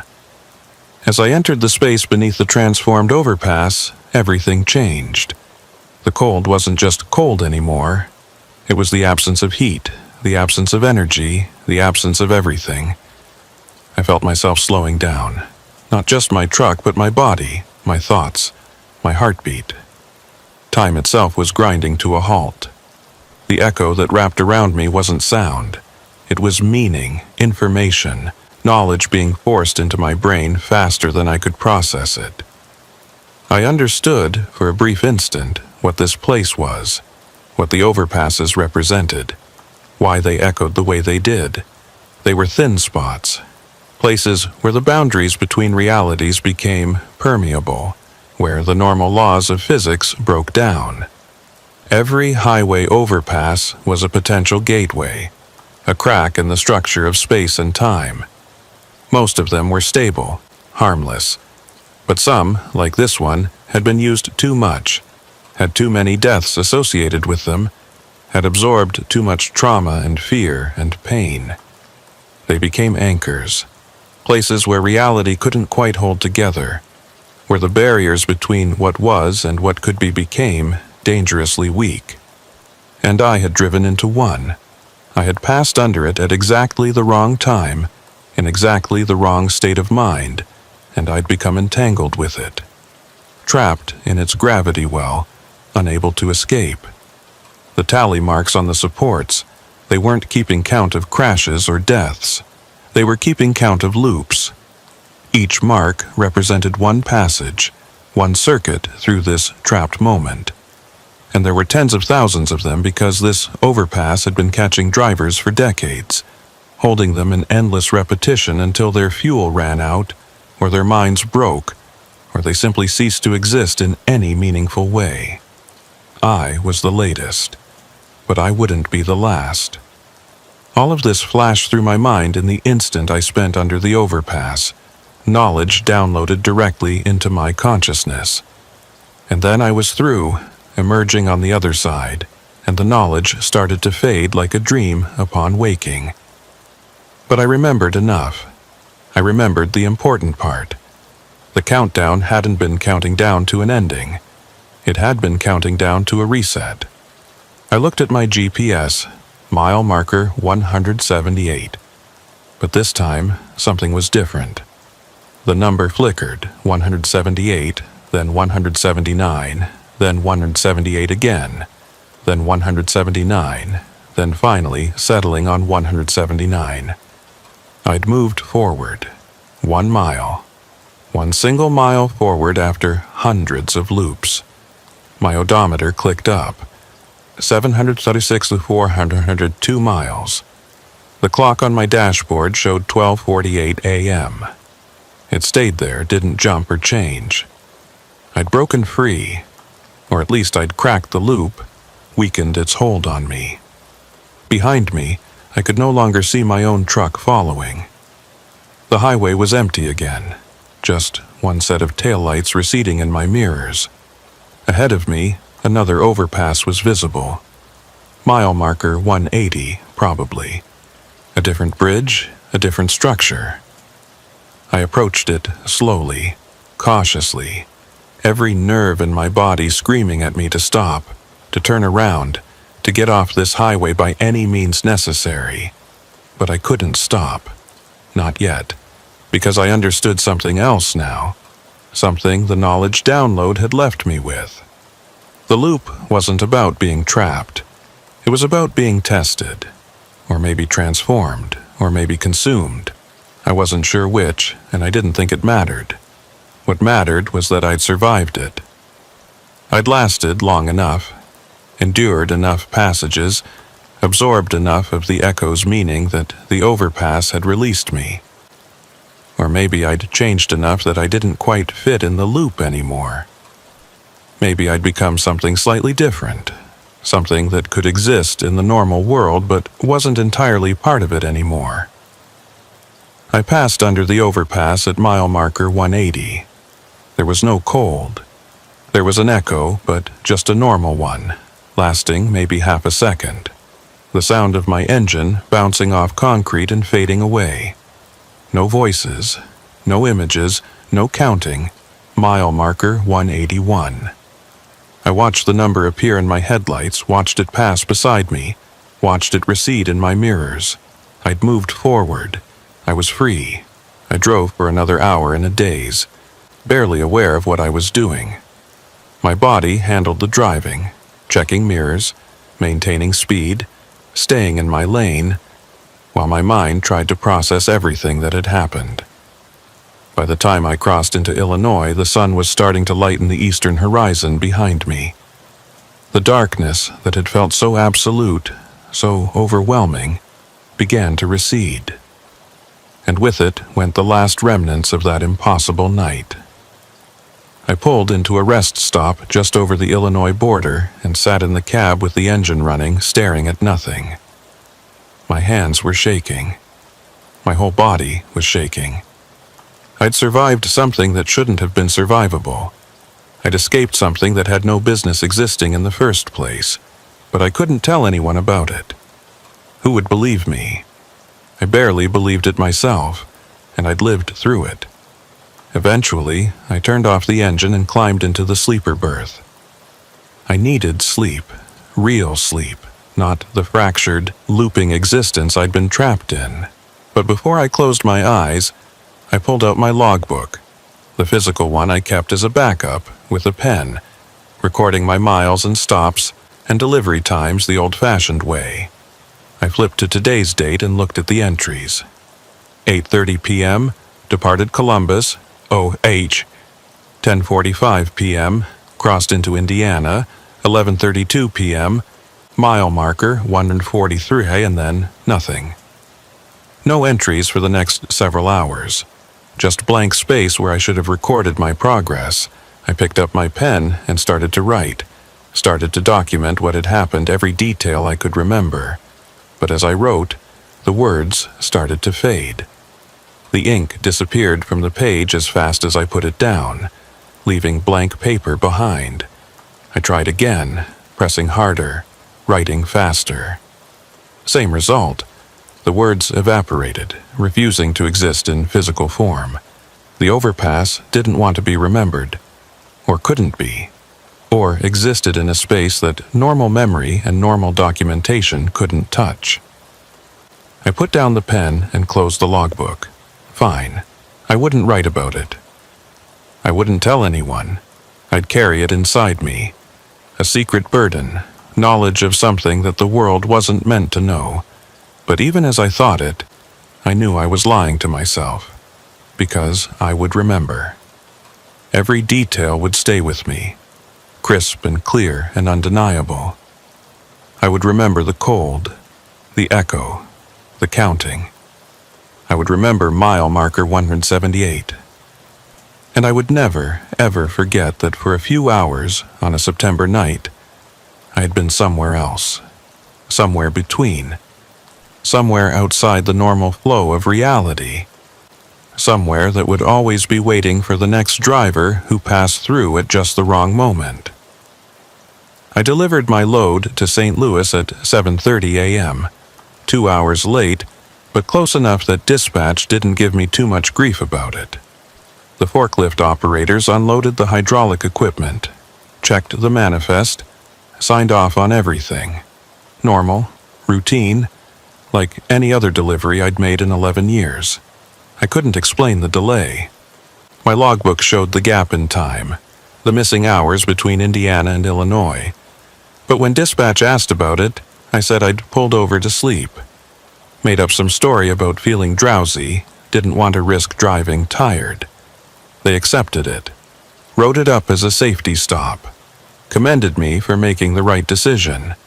I smiled and nodded and signed the paperwork, and all the while I could hear that echo in the back of my mind. Not loud, not intrusive, just there. A reminder of something that shouldn't exist but did. After the delivery, I had a choice. I could pick up another load, head back east, maybe retrace my route through Indiana, or I could take a different way home, swing south through Missouri and Kentucky, avoid I-70 entirely. I chose the southern route. Not because I was afraid, I was, but that wasn't the reason. I chose it because some instinct told me that I shouldn't tempt fate. Whatever had released me from that loop had done so for a reason, and I didn't want to test whether it would catch me again. The drive back was uneventful. Normal traffic, normal weather, normal overpasses that I passed under without incident. Each one produced a standard echo that lasted less than a second. Each one was just concrete and rebar holding up a road, nothing more. But I found myself counting them anyway, keeping track of every overpass I drove under, making mental tally marks. 1, 2, 3, 4. By the time I got home, I'd passed under 47 overpasses. 47 chances for reality to break again, for the world to slip sideways into that impossible space. It didn't happen. They were just bridges. I took a week off, told dispatch I needed personal time, didn't elaborate. They grumbled, but approved it. I spent those 7 days at home, barely leaving my apartment, trying to process what had happened. I couldn't watch TV. Too many commercials showing cars driving on highways, passing under overpasses. I couldn't read the news. Too many articles about traffic accidents, about crashes on interstates. Every story about a truck driver who died on the road made me wonder. Had they been caught in their own loop? Had they passed under the wrong overpass at the wrong time and never escaped? Or had they just suffered a normal accident? The kind of tragedy that happens on highways every day. I'd never know, and that uncertainty gnawed at me. On the 4th day of my time off, I tried to research it. I sat at my computer and typed searches into Google. I-70 Indiana Overpass. Mile marker 178 accident. Highway echo phenomenon. I found nothing. News articles about crashes, yes. Maintenance records for bridges, engineering reports on structural integrity, but nothing about loops. Nothing about time getting stuck. Nothing about the impossible thing I'd experienced. I tried more specific searches.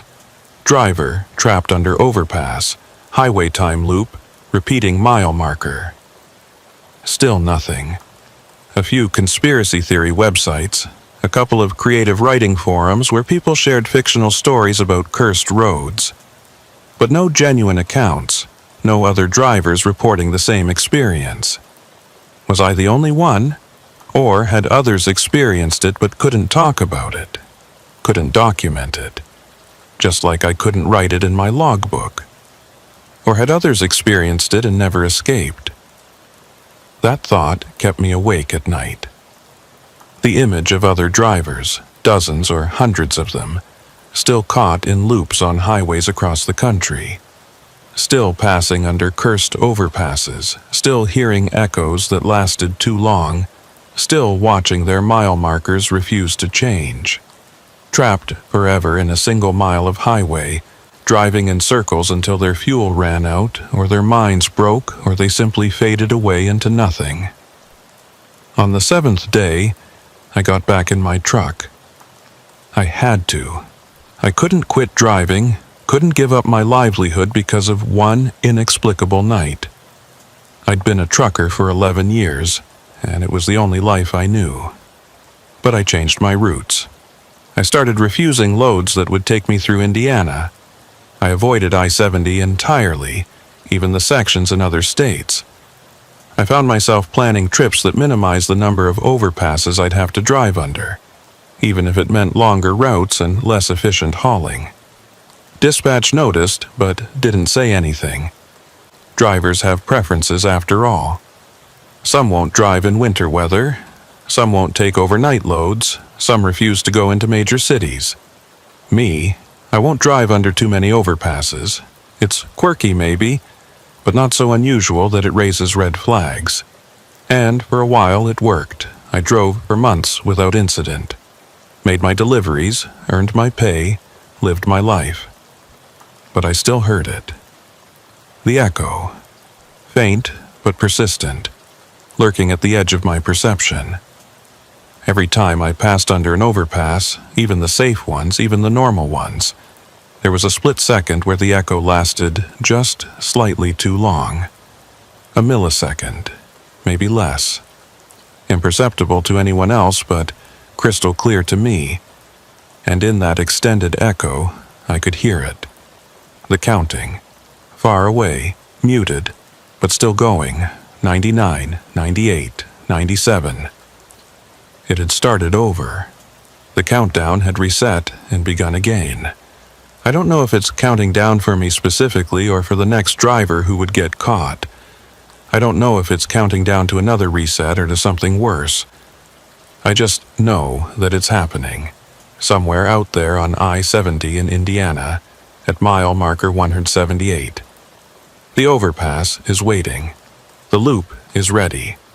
And someday, someone else will drive under it at exactly the wrong moment, and they'll experience what I experienced. Maybe they'll escape, like I did. Maybe they won't. 3 months after my experience, I was at a truck stop in Tennessee grabbing dinner at the attached diner.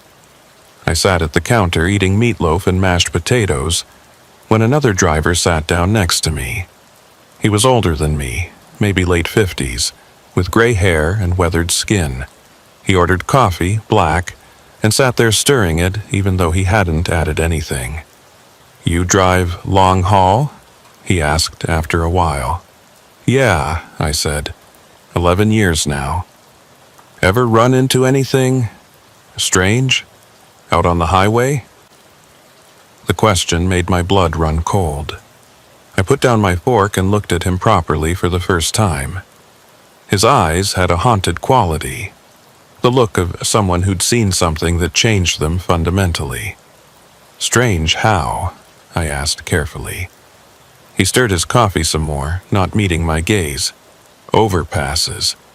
Ever notice anything weird about overpasses?"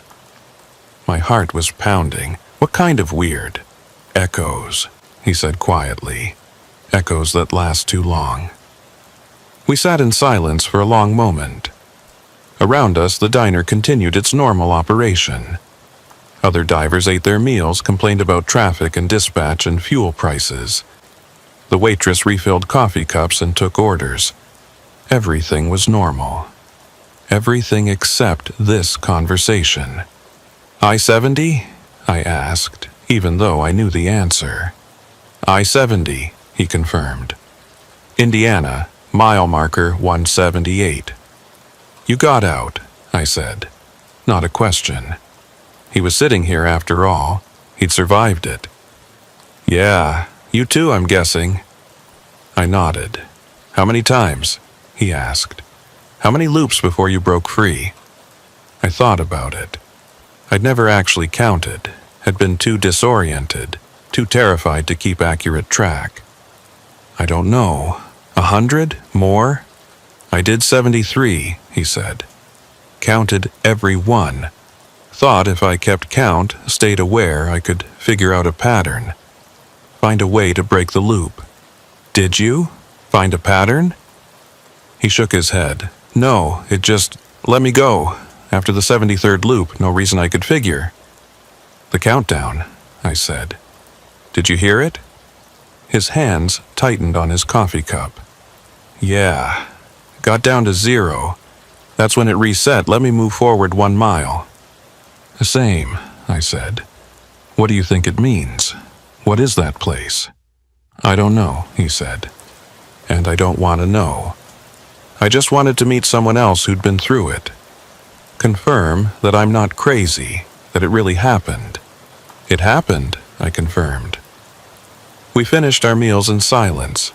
Before he left, he turned to me one more time. "You still hear it?" he asked. "The echo, even on normal overpasses?" "Yeah. Me too. Been 5 years for me and I still hear it. Still counting down, starting over, counting down again." "You think it's going to call us back? Pull us in again?" He considered the question. "I don't know. But I avoid that stretch of highway, and I pay attention to the echoes.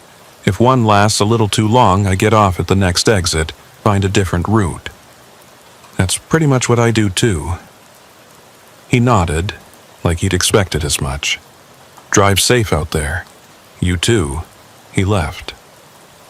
I never saw him again, never got his name, but knowing he existed, knowing I wasn't the only one, gave me a strange kind of comfort. I'm not alone in this knowledge. There are others who've experienced the loop, who've heard the countdown, who've survived the impossible. We're out here, driving the highways, carrying freight across the country. And we're listening. always listening to the echoes, waiting to hear if they'll last a fraction of a second too long. Because we know something that most people don't. We know that the roads we drive on, the infrastructure we trust, the concrete and asphalt and rebar, it's thinner than people think. The barriers between normal reality and something else are fragile. And sometimes, at certain places, at certain times, those barriers fail. Mile marker 178 on I-70 in Indiana is one of those places, but it's not the only one.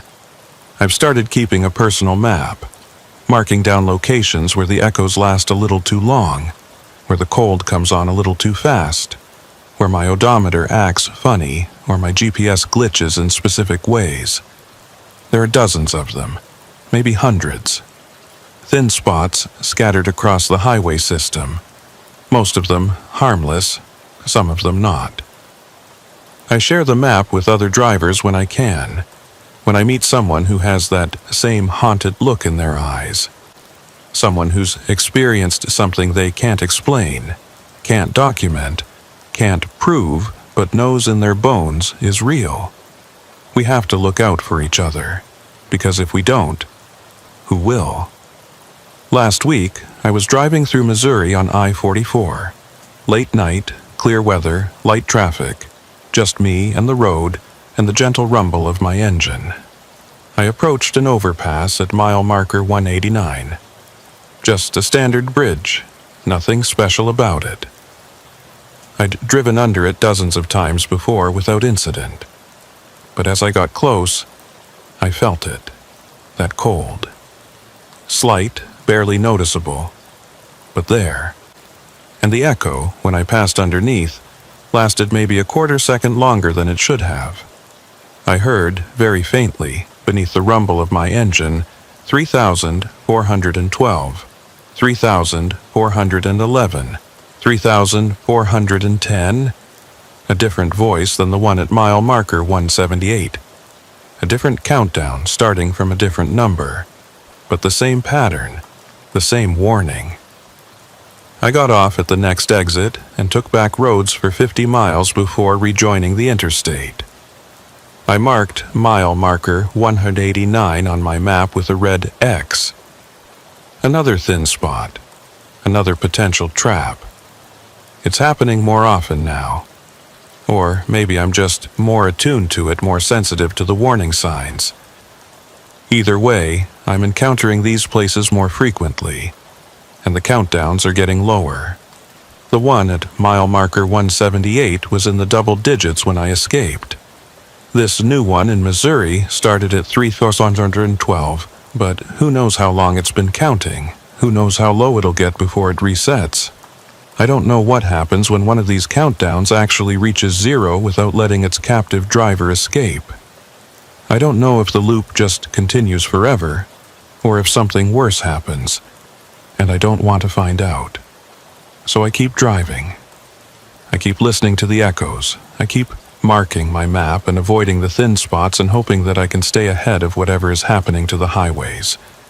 Sometimes I wonder if I should quit, find a different line of work, something that doesn't involve driving under hundreds of overpasses every week. But I can't, because if I quit, who will watch for the thin spots? Who will warn other drivers? This is my job now, not just hauling freight, but mapping the danger zones, documenting the places where reality gets thin, even if that documentation only exists in my head and on a hand-drawn map that I can't show to anyone who hasn't experienced it themselves. It's lonely, but then driving trucks was always lonely. At least now, I have a purpose beyond just making deliveries. I'm a sentinel, a watchman, guarding against something most people don't know exists. And I'll keep doing it until the day comes when I hear an echo that lasts too long, and I can't escape in time. And I join all those other drivers who got caught in the loops and never came back. But not yet. Not today. Today, I drive, I listen, I watch, and I count. I still drive I-70 sometimes. Not the Indiana section, not anywhere near mile marker 178, but other stretches. Illinois, Kansas, Colorado. And every time I see an overpass ahead, just for a moment, I feel it. The anticipation, the fear, the terrible curiosity about what might happen if I let myself get caught again. Because part of me wants to go back, wants to understand, wants to see more of that impossible space between realities, to learn what the overpasses really are and why they trap drivers and what the countdowns mean. But I resist. I keep driving. I pass under the overpasses quickly, listening to the echoes, counting them down. 1, 2, 3, 4. Someday I might stop resisting. Someday I might deliberately drive to mile marker 178 and pass under that overpass again, seeing if it will catch me, seeing what lies at the end of the countdown if you experience it fully and don't break free. But not today. Today, I have a delivery to make in Denver. The route takes me through Kansas, under 43 overpasses. I've counted them all on my map, checked their echoes in my memory. They're all clear, all safe. Probably. I start the engine. The familiar rumble of the Kenworth fills the cab, and for just a moment, I hear something beneath it. An echo, faint, distant. But there, 99, 98, 97, still counting, still waiting. I put the truck in gear and pull out of the rest stop. The highway stretches ahead of me, ribbons of asphalt disappearing into the distance, and somewhere out there, spaced along these roads like dark pearls on a string, are the overpasses. I'll drive under them all, I don't have a choice, but I'll listen to every echo, count every second, watch for the warning signs, because now I know what the overpasses are. They're not just bridges carrying roads over roads. They're doorways, thin places, cracks in the skin of reality, and something on the other side is counting down.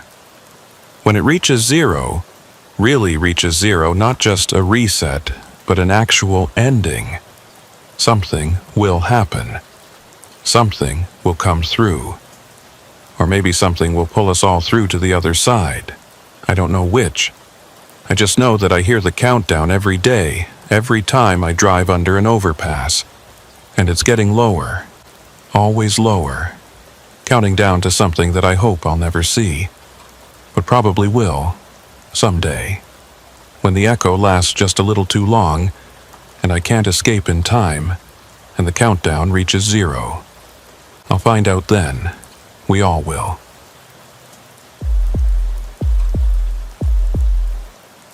The GPS died at exactly 9:47 p.m. on a Thursday in October, somewhere between Pittsburgh and Cleveland. One moment it was showing my route in crisp blue lines across the screen, the next it was just black. No warning, no error message, just nothing. I tapped it a few times, the way you do when technology fails you. Like percussive maintenance might somehow fix a blown circuit board. It stayed dead. My name is Mason Briggs, and I've been hauling freight for 7 years. 7 years is long enough to know most of the major routes by heart, but not long enough to know every back road and alternate route in the country. I-80 through northern Ohio is a road I've driven maybe 30, 40 times. I know where the truck stops are, where the construction zones tend to be, which exits have decent food, and which ones you should skip. But I don't have it memorized. Not mile by mile. Not in the dark. The truck I drive is a 2015 Freightliner Cascadia, white with faded red lettering on the doors. She's got 640,000 miles on her, runs decent enough, though the transmission's been acting up lately, slipping between gears sometimes, hesitating when I ask her to shift. I've been meaning to get it looked at, but you know how it is. There's always another load, always another deadline, always a reason to put off maintenance until next week. I was hauling industrial parts that night. Fabricated steel components, maybe 5 tons worth, going to a manufacturing plant outside of Cleveland. The load was balanced well, sitting right over the tandems where it should be. No handling problems, no weird sounds from the trailer. Just a clean, straightforward haul. When the GPS died, I wasn't worried. I had my phone, and even though the battery was at 30%, that was enough to get me to Cleveland. I pulled up the Maps app, typed in my destination, and set it on the dash mount. The route matched what my GPS had shown. Stay on I-80 West for another 90 miles. Take exit 173 to I-480. Follow that for another 20, then surface streets to the plant. Simple. I'd done versions of this drive dozens of times. I was running behind schedule. Not drastically, but enough that I'd been pushing my speed a little higher than I should. I'd left Pittsburgh at 3 p.m., should have been in Cleveland by 11 p.m. at the latest. But I'd hit traffic near Youngstown, road construction that backed everything up for close to an hour. By the time I cleared that mess, it was already past 8 p.m., and I still had 100 miles to go. The sky was overcast, thick clouds blocking any moonlight or stars. The kind of darkness that makes the highway feel like a tunnel, with only your headlights to show you where you're going. No other traffic on the road, or at least, I hadn't seen another vehicle in 20 minutes. Just me and the pavement, and the darkness pressing in on all sides. Around 10:15 p.m., my phone started acting strange. The map display flickered. The blue dot that showed my position jumped ahead about 5 miles, then snapped back, then jumped ahead again. The estimated arrival time changed from 11:42 p.m. to 12:17 p.m. to 10:58 p.m., cycling through different times like the app couldn't decide what was real. I picked up the phone, thinking maybe the mount wasn't holding it steady. Maybe the vibration from the engine was causing some kind of glitch. But when I looked at it directly, the screen was fine. Steady image, clear display, no problems. Until I put it back in the mount. Then the flickering started again. I tried restarting the app. That helped for about 2 minutes. Then the same problem came back. I tried restarting the phone entirely. That took longer, almost a minute of staring at the Apple logo while the phone booted back up. And when the Maps app finally reloaded, it worked normally for maybe 5 minutes before the flickering resumed. Technology is unreliable. I've learned that over 7 years of driving. GPS units fail, phones glitch, CB radios cut out. You deal with it. You navigate by road signs and mile markers and the general sense of direction that you develop after enough time on the highways. So I stopped relying on the phone. I'd watch for the exit numbers, keep track of where I was manually. I-80 was a straight shot west, hard to get lost on. All I had to do was watch for exit 173, the one that would take me north to I-480 and then to Cleveland. The mile markers helped. They passed by regularly, lit up by my headlights for a moment before disappearing behind me. 197, 201. 205. I was making steady progress, even if my exact position on a map was unclear. Around 10:35 p.m. I saw the overpass ahead. It was a standard highway overpass, the kind you see thousands of times as a long-haul driver. 2 lanes of some county or state route crossing over I-80, carried by a concrete bridge maybe 30 feet above the highway. The supports were square and solid, painted that industrial gray-green color that all Department of Transportation concrete seems to be. There was graffiti on the pillars, tags and marks in faded spray paint. The kind of territorial pissing that taggers do on infrastructure they can reach from the ground. Nothing unusual about it, nothing worth noticing. I passed underneath at 67 miles per hour, and my headlights lit up the underside of the bridge for maybe 2 seconds. The usual echo of my engine bounced back at me. that low rumble that happens when you drive through any enclosed space. It faded as I emerged on the other side, and I kept going, watching the mile markers. At mile marker 217, there was an exit. Not a major one, just a single off-ramp leading to some state route I'd never heard of. The green sign reflected my headlights. Exit 217 SR534N, local traffic only. No gas stations advertised, no food, no lodging. Just an exit to nowhere. I kept going. Cleveland was still 50 miles ahead, and I didn't need to stop. But as I passed the exit, something made me glance in my side mirror. Just a reflex, just checking my surroundings the way you're trained to do. And in the mirror, I saw the overpass I'd just driven under. Except I hadn't driven under an overpass at mile marker 217. The overpass had been at least 8 miles back, maybe 10. I remembered passing it, remembered checking the mile marker right after. It had been at mile 209 or 210, somewhere in that range. But there it was in my mirror, receding behind me. The same square supports, the same gray-green paint, the same faded graffiti tags. I must have been mistaken about the first one. Must have misread the mile marker or not checked it at all. Easy mistake to make when you're tired and running behind schedule and your GPS is dead. I focused on the road ahead. The miles continued to click by. 19, 221, 225. The highway stretched out in front of me, empty and straight. Still no other traffic. The clouds above were getting thicker, and I thought I felt a few drops of rain hit the windshield, but it didn't develop into anything steady, just the occasional spatter. My CB radio was on, but quiet. The only sounds were the hum of my tires on asphalt and the steady rumble of the engine. I'd been listening earlier, catching bits of conversation from other drivers, but for the past half hour there had been nothing. Just static. Either I was too far from anyone else, or everyone had gone quiet for the night. At 10:52 p.m. I saw another overpass ahead.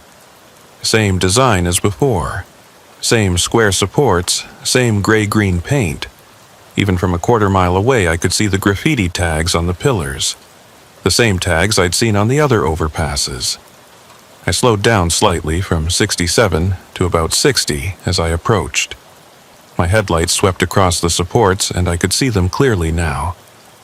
The tags were identical. Not similar. Identical. The same spray-painted designs, in the same locations, in the same colors. This was the same overpass. The exact same one I'd already passed under twice. But that didn't make sense. Overpasses are unique. Even when they look similar, even when they're built from the same basic design, there are always differences. Different graffiti, different weathering patterns, different stains from years of rain and exhaust. Unless someone had built 3 identical overpasses within 20 miles of each other, which seemed unlikely, but not impossible. I passed underneath it, and the echo of my engine was the same. That low rumble, bouncing off the concrete, lasting maybe 2 seconds before fading. Normal. Exactly what you'd expect. I emerged on the other side and checked the mile marker. 229. 12 miles since the last overpass. That was about right, actually. Overpasses aren't evenly spaced. They appear wherever roads need to cross, sometimes close together, sometimes far apart. I was overthinking this, seeing patterns where there weren't any. The stress of being behind schedule was making me paranoid. I reached for my water bottle, took a long drink. The water was lukewarm, slightly metallic tasting from sitting in the bottle for too long, but it helped. Cleared my head a little. The rain started for real around 11:05 p.m. Not heavy, but steady enough that I had to turn on my wipers. The rhythmic sweep of the blades across the windshield was almost hypnotic. Sweep, pause, the The mile markers continued. 203, 237, 241. I should have been approaching exit 173 soon, the one that would take me north to I-480 and Cleveland. I watched for it, ready to signal and move into the right lane. But when I reached mile marker 245, there was no exit 173. In fact, there were no exits at all, just highway stretching ahead, unbroken, no off-ramps or rest areas or turnarounds. I must have missed it. Must have been looking at my water bottle or adjusting my mirror or something, and the exit passed by without me noticing. Except I hadn't been distracted. I'd been watching specifically for it, waiting for the green sign that would tell me where to turn. My phone was still mounted on the dash, the map app still flickering uselessly. I picked it up, tried to zoom out, get a sense of where I was on the larger route. But the app was frozen now, showing a portion of highway with no labels, no street names, just gray lines on a white background. I restarted the app again. It took longer this time to reload, and when it finally came back, it showed me in the middle of Lake Erie. That was impossible. I was definitely on I-80, definitely heading west through Ohio. The lake was north of me, at least 30 miles away. I tried the GPS feature on the phone itself, not the Maps app. It took a minute to load, then showed my position as unknown, unable to determine location. Okay, fine. I didn't need the phone. I'd just keep driving west, watch for the next major exit, and figure out my route from there. Maybe I'd overshot Cleveland entirely, maybe I'd need to double back. It would cost me time, but I'd still make the delivery before morning. The rain picked up, coming down harder now. My wipers moved faster, struggling to keep the windshield clear. Visibility dropped to maybe 100 feet, just the immediate road ahead illuminated by my headlights. At mile marker 249, I saw the overpass again. The same one. I was sure of it now. The same square supports, the same graffiti tags, the same everything. It rose out of the rain ahead of me like something emerging from water, and I passed under it at 55 miles per hour. Spray from my tires kicking up on either side. The echo was longer this time. My engine's rumble bounced back at me and kept going, kept rolling for 4 or 5 seconds after I emerged. Long enough that I noticed it. Long enough that it felt wrong. But echoes could be strange in the rain. Sound traveled differently when there was moisture in the air, bounced off surfaces at odd angles. I'd heard weird echoes before, on other drives, in other weather conditions. I checked my mirrors and saw the overpass receding behind me through the rain. Mile marker 253 passed, then 257, then 261. No exits, no rest stops, no other vehicles on the road. Just highway and rain and darkness. My fuel gauge was showing 3/4 full. I'd filled up in Pittsburgh before starting the drive, and I should have burned through maybe a 1/4 tank by now. The gauge was reading about right, but something nagged at me. I'd been driving for over 3 hours. In 3 hours, at highway speeds, I should have gone close to 200 miles. Maybe more, given how I'd been pushing the speed limit. Yet, according to the mile markers, I'd only traveled from around mile 197 to mile 261. 64 miles in 3 hours. That couldn't be right. Even with the traffic jam near Youngstown, even with the reduced speed in the rain, I should have covered more ground than that. I looked at my speedometer. It showed 58 miles per hour. I looked at the road sliding past beneath me, the mile markers appearing and disappearing in my headlights. Everything seemed normal, seemed to match the speed I was traveling, but the numbers weren't adding up. At 11:23 p.m., my CB radio crackled to life. "Anyone out there on I-80 westbound?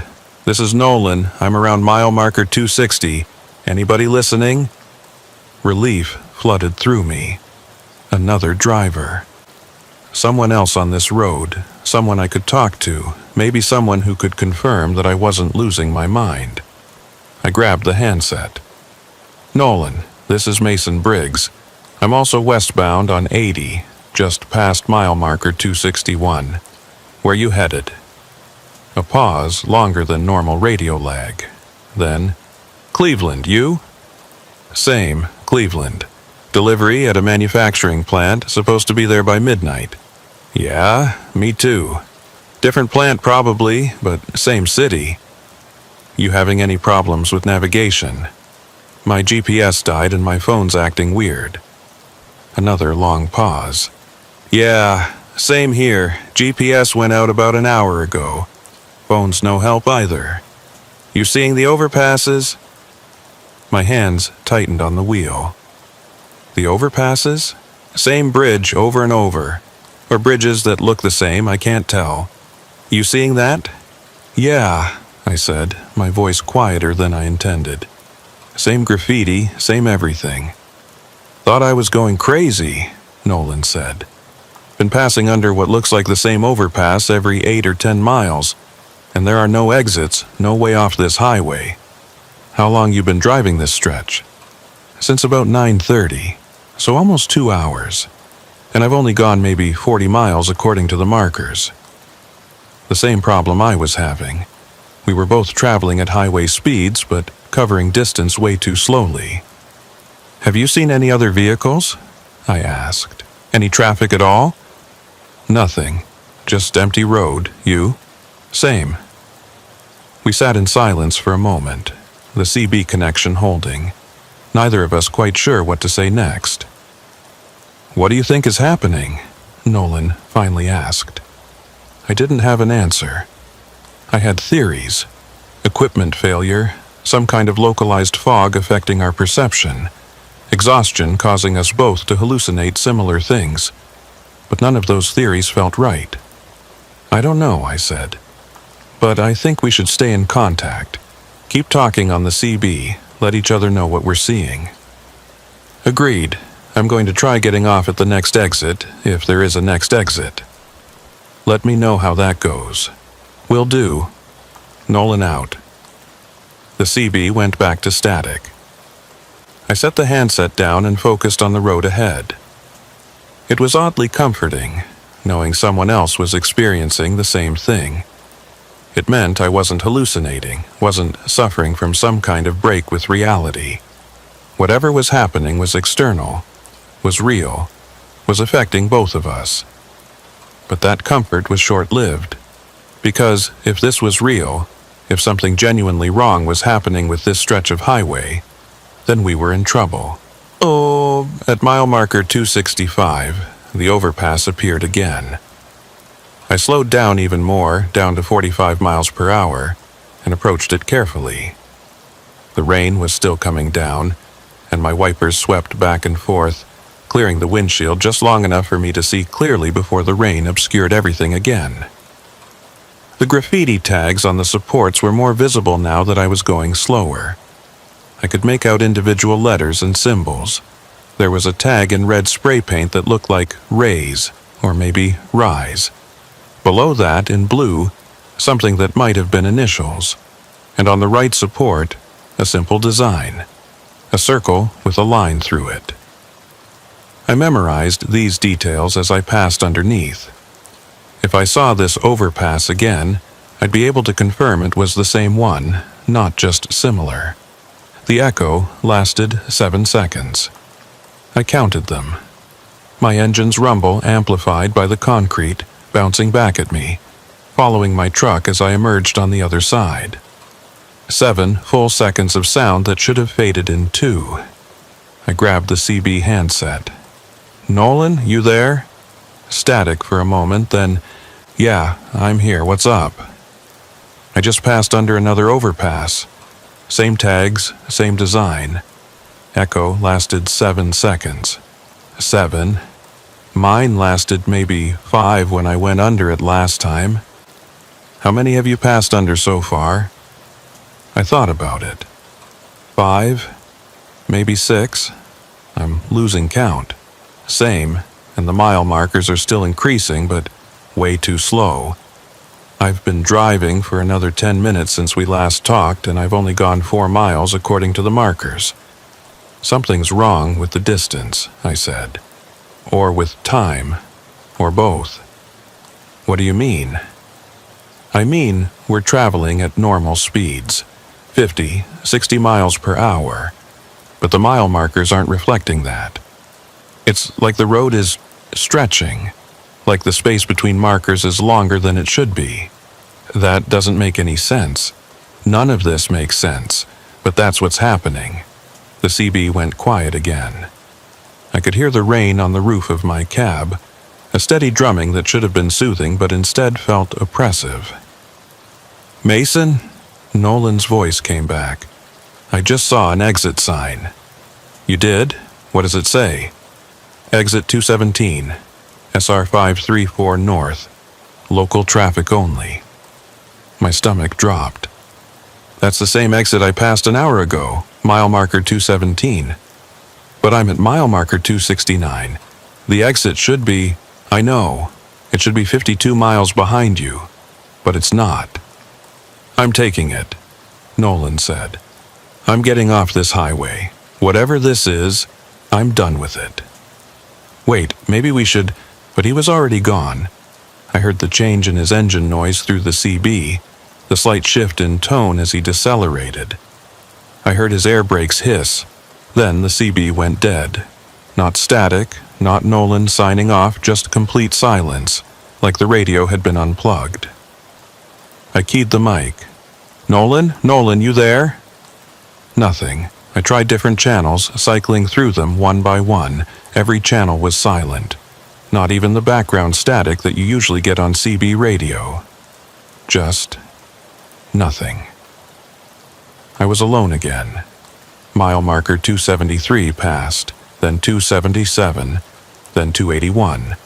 The rain was easing up, tapering off to a light drizzle. I could see further now, maybe 200 feet ahead. The road was empty.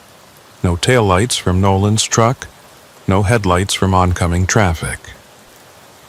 At mile marker 285, I saw the exit sign. Exit 217. SR 534N, local traffic only. The same exit. At mile marker 285, where it had no business being, I slowed down, considering. Should I take it? Follow Nolan's lead, get off this highway? But Nolan had disappeared right after he said he was taking the exit. His CB had cut out, and I hadn't heard from him since. Maybe taking the exit was what triggered whatever had happened to him. Or maybe staying on the highway was the problem, and taking the exit was the escape. I couldn't decide. My foot hovered between the accelerator and the brake as the exit approached. At the last second, I stayed on the highway, passing the off-ramp. In my side mirror, I watched the exit recede behind me, and beyond it, barely visible in the darkness, I saw something that made my breath catch. There was a truck on the exit ramp. A semi pulled halfway off onto the shoulder, its hazard lights blinking. I couldn't tell the make or color in the darkness and rain, but it was there. Stopped. Abandoned. Was it Nolan's truck? Had he broken down immediately after taking the exit? I should turn around. I should go back and check on him. But I couldn't turn around. Not on the highway, not with a loaded trailer, and there had been no exits to turn around at, no crossovers in the median. I kept driving, telling myself I'd find the next exit, loop back, check on the truck I'd seen. But I knew, even as I thought it, that there wouldn't be a next exit. Or if there was, it would just be exit 217 again, leading to the same off-ramp, the same abandoned truck. The overpass at mile marker 289 looked different. It took me a moment to realize why. The graffiti tags were in different positions. The red Raise Rise tag was on the left support instead of the right. The circle with the line was missing entirely, replaced by some other symbol I couldn't make out in the quick glimpse I got while passing underneath. This was a different overpass, finally, a different one. Or was it the same overpass, changed somehow? Rearranged. The echo, when I passed under it, lasted 9 seconds. I counted them carefully, watching my rearview mirror the whole time, seeing the overpass recede behind me while the sound of my engine continued to bounce back from it. 9 seconds was impossible. Sound didn't work that way. Even accounting for weather and atmospheric conditions and anything else you could think of, an echo shouldn't last 9 seconds. But it did. My hands were shaking on the steering wheel. I forced myself to take deep breaths to stay calm. Panic wouldn't help. I needed to think clearly, needed to figure out what was happening and how to get out of it. Mile marker 293, still increasing, still moving forward even if the rate was wrong. I checked my fuel gauge again. Still 3/4 full, exactly the same as the last time I'd checked, maybe 15 minutes ago. The needle hadn't moved at all. That wasn't normal either. 15 minutes of highway driving should burn through at least a 1/16 of a tank, maybe more depending on load and speed. But my gauge showed no change. Was it broken? Or was I not actually consuming fuel? The latter seemed impossible, but then again, everything about this night seemed impossible. At 11:47 p.m., my phone battery died. The screen went black mid-flicker, and when I tried to turn it back on, I got nothing.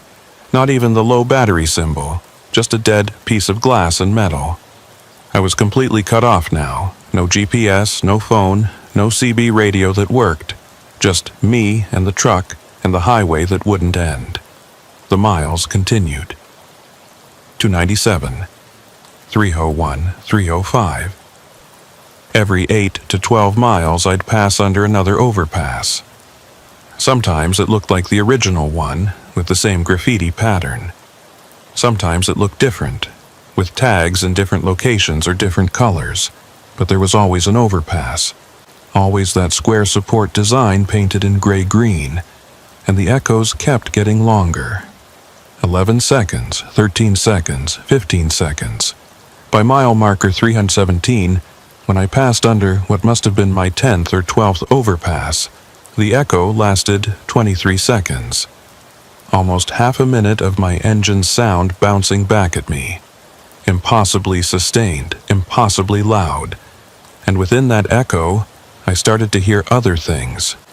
Not words, not voices exactly, but patterns, rhythms, like there was some kind of information encoded in the sound, some message I was supposed to understand but couldn't quite parse. I pressed down on the accelerator, pushing my speed up to 70, trying to put distance between myself and the overpass. But the echo followed, staying with me, only fading after that full 23 seconds had elapsed. At mile marker 321, exit 211 appeared again. I almost took it this time, almost slowed down and moved into the right lane. But I remembered the truck I'd seen on the exit ramp, abandoned and alone. I remembered how Nolan's CB had cut out right after he said he was taking the exit. Whatever was at the end of that off-ramp, I didn't think it led to safety.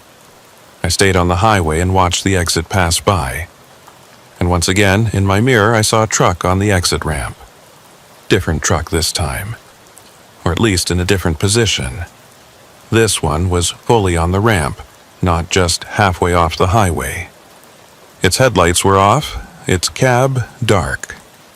How many drivers had gotten off at exit 217? How many trucks were stranded on that ramp? The thought made my skin crawl. Mile marker 325 approached. I realized with a start that I'd been driving for over 4 hours now. 4 hours that should have taken me close to 300 miles from Pittsburgh to Cleveland and beyond. But according to the mile markers, I'd only covered 128 miles. And I was nowhere near Cleveland. I was nowhere at all, trapped on an endless stretch of I-80 that recycled the same overpasses and the same exit over and over. My logbook was sitting on the passenger seat, a physical record of my hours and miles. I picked it up, flipped to today's page, and looked at my last entry. 9:47 p.m. Mile 197. GPS failure. I'd written that when my GPS first died. Below it, I'd meant to record more entries, times, and locations, the standard documentation that every commercial driver is required to keep. But the space below that entry was blank. Not blank because I hadn't written anything. Blank because the lines were gone. The printed lines that had been on the page, the ones you write your entries on, had disappeared. It was just white paper now, smooth and unmarked. I flipped to the previous page. The lines were there, and my earlier entries from the past few days were visible and clear. I flipped forward to tomorrow's page. The lines were there too, ready to be filled in. But today's page, below my 9:47 p.m. entry, was just blank paper. I tried to write in the space where the lines should have been. My pen moved across the paper, leaving marks, forming letters. But as soon as I finished a word and moved on to the next, the previous word faded. The ink disappeared, absorbed by the paper or evaporating or simply ceasing to exist. I couldn't document this. Whatever was happening, I couldn't write it down. The logbook wouldn't allow it. Or something wouldn't allow it. I threw the logbook back onto the passenger seat and gripped the steering wheel with both hands. My heart was pounding, my breath coming in short gasps. I was starting to lose it, starting to feel the edges of panic creeping in. Focus, I told myself. You're a professional driver. You've handled worse situations than this. Stay calm, stay alert, keep driving. But had I handled worse situations? What situation could possibly be worse than being trapped on an impossible highway, where distance and time didn't work correctly, where overpasses appeared over and over, where exits led to abandonment? At mile marker 329, I saw headlights in my rearview mirror. Finally, another vehicle, another driver, someone else sharing this nightmare with me. The headlights were maybe half a mile back, closing slowly. I couldn't tell what kind of vehicle it was. Could have been another truck, could have been a car. But it was there, and it was real. And I wasn't alone. I reached for the CB handset, even though I knew it wasn't working. Tried to call out anyway. This is Mason Briggs, westbound on I-80. If anyone can hear me, I'm at mile marker 329, and there's a vehicle behind me. Please respond. Static silence.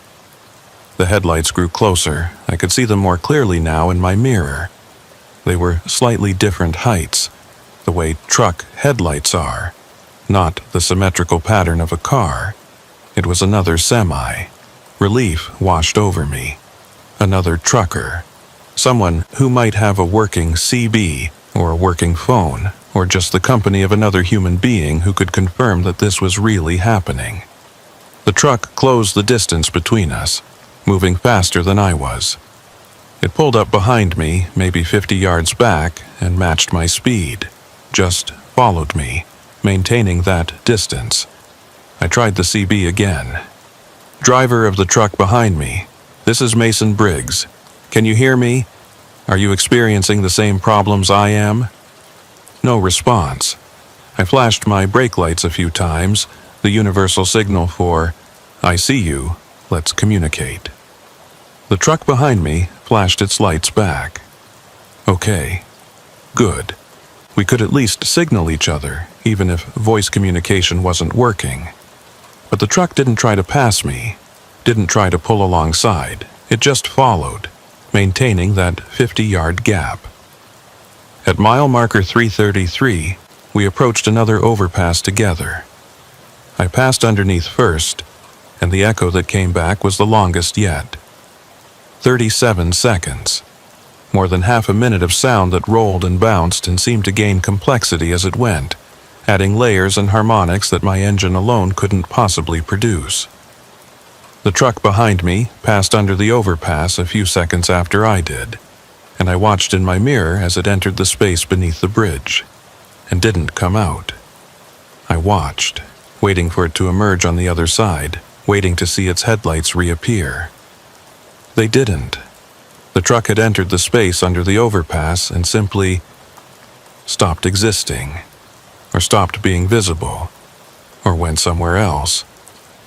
I slammed on my brakes, bringing my truck to a stop right there in the middle of the highway. My air brakes hissed, and the truck shuddered as it came to rest. I stared at my rearview mirror, at the overpass receding behind me in the darkness. No truck, no headlights, nothing. But it had been there. I'd seen it. I hadn't imagined it. Had I? I sat there in the middle of the highway for 5 minutes, maybe 10. Engine idling, lights on, staring at my mirrors and waiting for the truck to reappear. Waiting for some sign that I hadn't just witnessed something impossible. The highway remained empty. No truck behind me, no traffic ahead of me. Just silence and darkness, and the gentle patter of rain that had started up again. Eventually, I knew I had to keep moving. Sitting here wouldn't accomplish anything. Wouldn't bring back the truck that had disappeared, wouldn't make my GPS work, wouldn't magically transport me to Cleveland. I released the air brakes and started driving again, bringing my speed back up to 60. The miles continued to pass. 337, 341, 345. My mind kept replaying what I'd seen.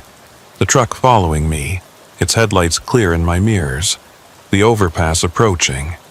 The truck entering the space beneath the bridge and not emerging on the other side. Where had it gone? The same place Nolan had gone when he took exit 217? The same place all those abandoned trucks on the exit ramp had gone? Was there a pattern? Were vehicles disappearing when they made certain choices? Taking exits, passing under overpasses at certain times or in certain ways? Or was it random, arbitrary, just bad luck? I didn't know. I couldn't know, and not knowing was almost worse than the disappearances themselves. At mile marker 349, I saw something new. A rest area sign. Rest area 2 miles. Gas. Food. Restrooms. I'd been driving for over 4 hours without seeing a single rest area. Now, suddenly, there was one. Should I trust it? Should I pull off? But what choice did I have? My fuel gauge still showed 3/4 full, but I didn't trust that reading anymore. Didn't trust any of my instruments. For all I knew, I was running on fumes and the gauge was just frozen at 3/4. And I needed to use the bathroom. Needed to splash some water on my face. Maybe grab some coffee if the rest area was actually open. Needed to ground myself in physical reality, in normal human activities that would remind me I was still alive and still sane. The rest area appeared at mile marker 351, just where the sign had promised. There were lights, sodium vapor lamps casting that familiar orange glow over parking spaces and walkways. I could see the building, a standard highway rest stop with restrooms and vending machines and maybe a small convenience store, but I couldn't see any other vehicles. The parking lot was empty. Not a single car or truck in any of the spaces. I signaled and took the exit ramp, slowing down as I approached the rest area. My headlights swept across the empty parking lot, across the building's glass front doors, across the picnic tables and trash cans that surrounded the structure. Everything looked normal. Everything looked exactly like every other rest area I'd stopped at in 7 years of driving, except for the absence of people. I pulled into a parking space near the building and set my air brakes.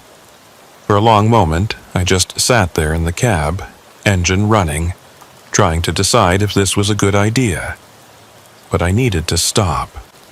Needed to get out, stretch my legs, use the bathroom. I couldn't just drive forever. I turned off the engine and climbed down from the cab. The night air was cool and damp, heavy with the smell of rain and asphalt. The sodium vapor lamps hummed above me, and somewhere in the distance I heard what might have been traffic on the highway, or might have been something else. The building's front doors were unlocked. They slid open automatically as I approached, and I stepped into a standard rest area interior. Tile floors, fluorescent lights, arrows pointing to the men's and women's restrooms. A vending machine area off to one side, and what looked like a small coffee bar that was currently closed. But something was wrong with it. The proportions were off somehow, like everything was slightly the wrong size or at slightly the wrong angle. The hallway to the restroom seemed too long, stretching further than it should. The ceiling seemed too high, the lights too far above me. I walked toward the men's room, my footsteps echoing strangely in the empty space. The echo didn't sound right, didn't have the crisp quality you'd expect from tile and concrete. It was muffled, absorbed, like the sound was traveling into the walls instead of bouncing off them. The restroom was standard. Sinks, urinals, stalls, everything clean and well maintained. I used the facilities, then went to the sinks to wash my hands. The water that came out of the faucet was cold. Not cool, cold. Almost freezing, like it had been sitting in pipes underground for years. I washed my hands quickly, then looked up at the mirror above the sink. My reflection looked wrong. Not drastically wrong, not obviously wrong, but wrong in subtle ways that I couldn't quite identify. The angle of my face was slightly off, maybe, or the way the light fell across my features. My eyes seemed darker than they should be, the shadows beneath them deeper. I looked tired, more tired than I felt. I stared at my reflection for a long moment, trying to figure out what was bothering me about it. And then I realized my reflection wasn't mimicking my movements quite right. When I raised my hand to touch my face, my reflection raised its hand a split second later. When I blinked, my reflection blinked after a tiny delay. The delay was barely noticeable, maybe 1/10 of a second, maybe less, but it was there, consistent. My reflection was lagging behind reality. I backed away from the mirror quickly, my heart pounding again. This was wrong. Everything about this place was wrong. I needed to get out of here, needed to get back to my truck and back on the highway, even if the highway was broken too. I walked quickly out of the restroom, through the main building, toward the exit. My footsteps echoed, that same muffled echo that sounded like it was being absorbed by the walls. Behind me, I heard other footsteps. I spun around. The rest area was empty. No one else was there. But I could still hear the footsteps. They matched my rhythm, matched my pace. When I stopped, they stopped. When I started walking again, they started again. I wasn't alone in this building.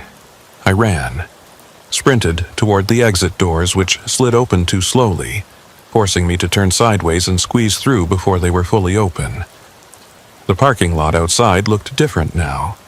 The sodium vapor lamps were dimmer, and there were shadows where there shouldn't have been shadows. The angles of the light didn't make sense, didn't match the positions of the lamps. My truck was where I'd left it, solid and real in the middle of all this strangeness. I ran to it, climbed into the cab, started the engine. The familiar rumble of the diesel motor was the most comforting sound I'd heard all night. I didn't bother with mirrors or turn signals. I just put the truck in gear and pulled out of the parking space, heading for the exit that would take me back to the highway.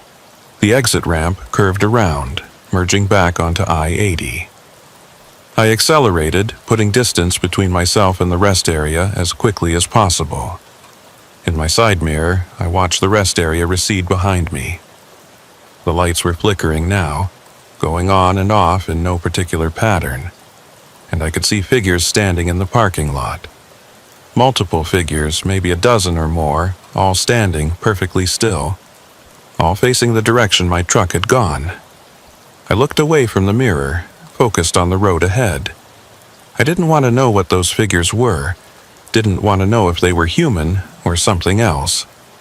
Mile marker 353. I was back on the highway proper, back in the weird loop of repeating overpasses and impossible distances. But at least I was moving.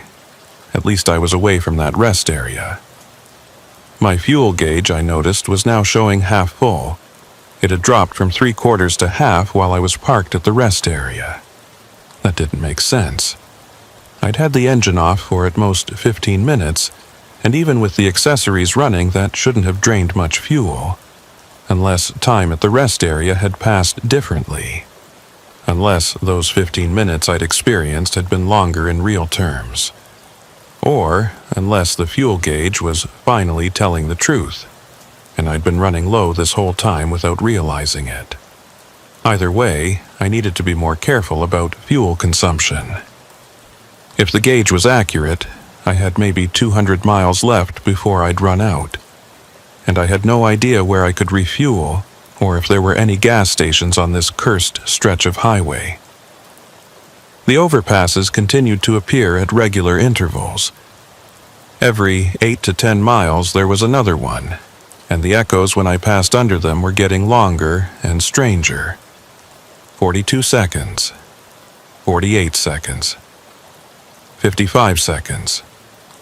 Almost a full minute of sound bouncing back at me, layered with those same rhythms and patterns that felt like they meant something but that I couldn't understand. At mile marker 365, I saw exit 217 again. This time, there were 3 trucks on the exit ramp. All of them parked at different points, all of them dark and apparently abandoned. I could see their shapes clearly in my headlights as I passed by.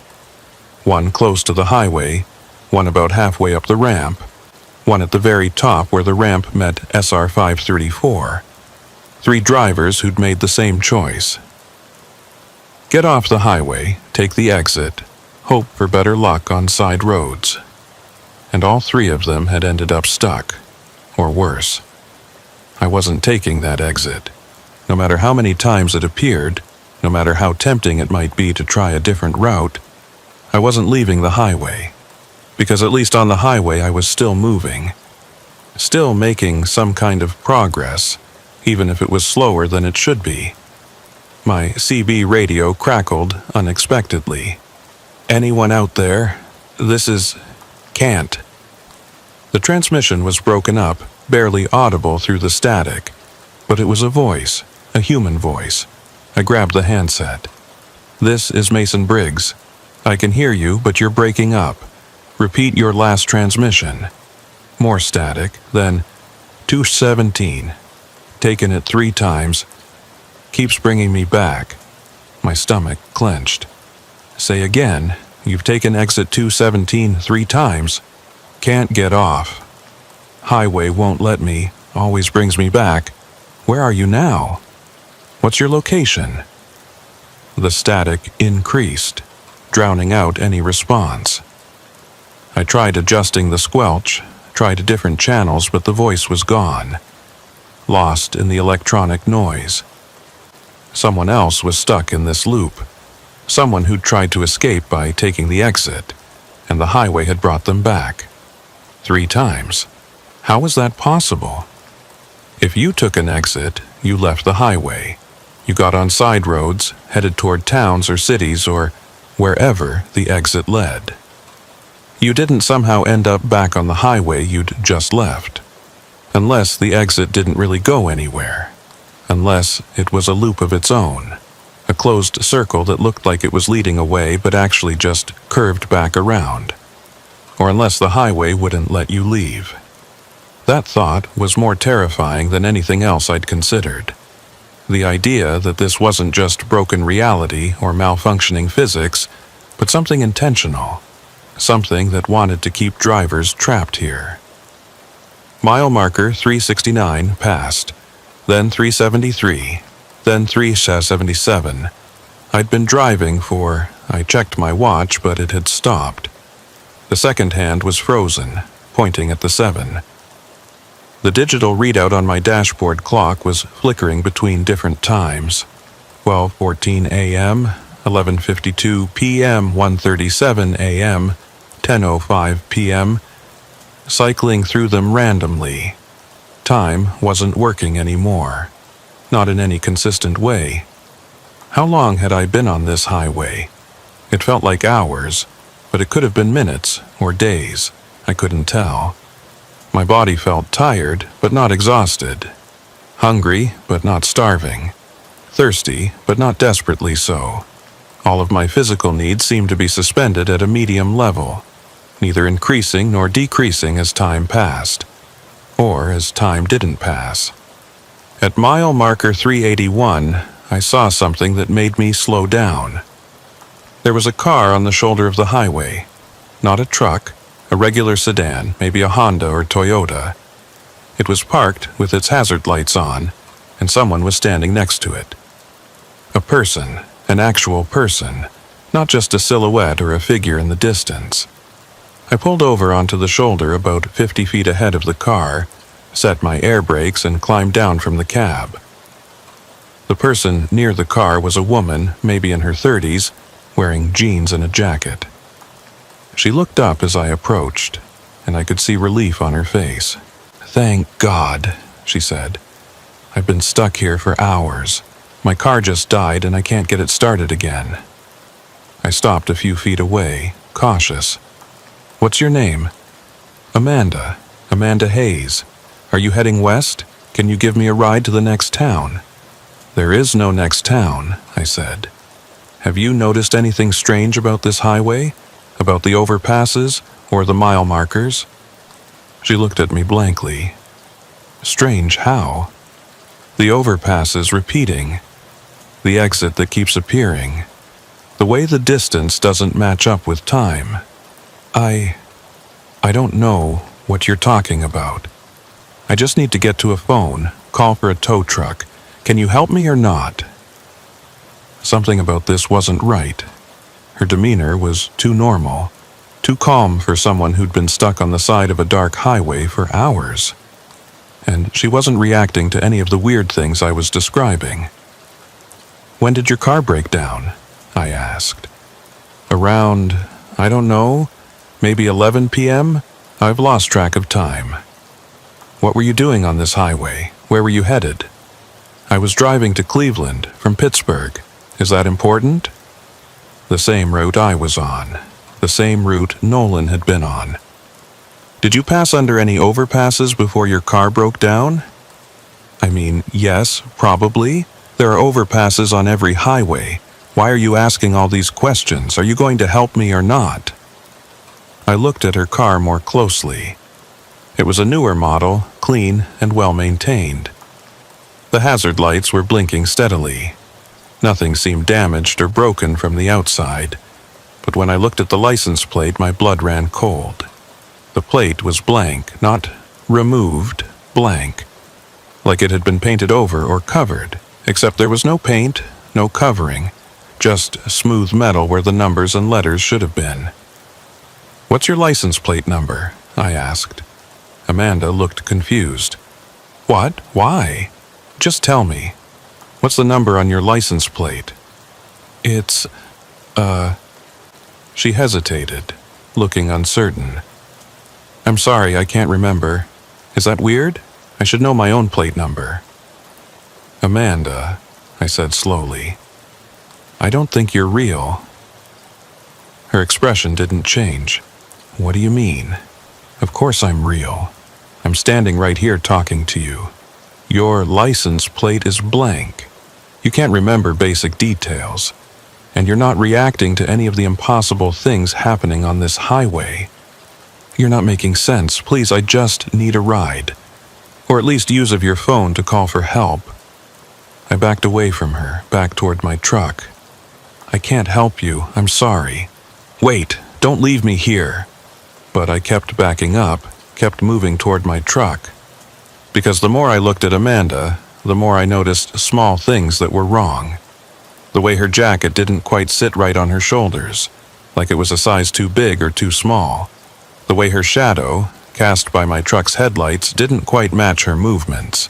The way her eyes were just a little too dark, a little too empty. I climbed back into my cab and released the air brakes. Amanda was walking toward my truck now, moving faster than she should be able to, her expression changing from confused to something else, something angry. "You can't leave," she shouted. "You have to help. You have to—" I pulled back onto the highway, accelerating hard. In my mirror, I watched Amanda standing on the shoulder, getting smaller as I drove away. She didn't move after that initial approach, just stood there watching me leave. And then she flickered. Like a bad video signal, her image stuttered and broke up. For a moment, I could see through her to the guardrail behind. Then she was solid again. Then she flickered again. Then she was gone entirely. The shoulder was empty, and there was no car with hazard lights, no stranded driver. Just empty road. Mile marker 385, still westbound, still trapped. The overpasses were coming more frequently now.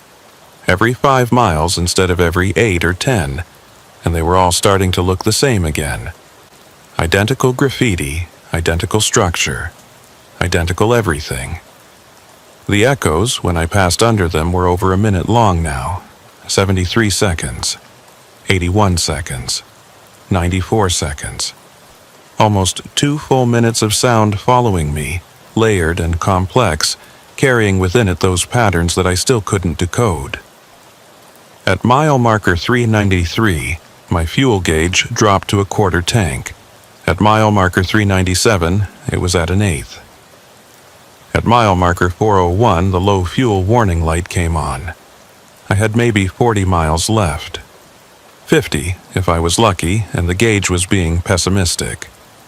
40 miles to find a gas station or way off this highway, or something. Because if I ran out of fuel out here, I'd be stuck.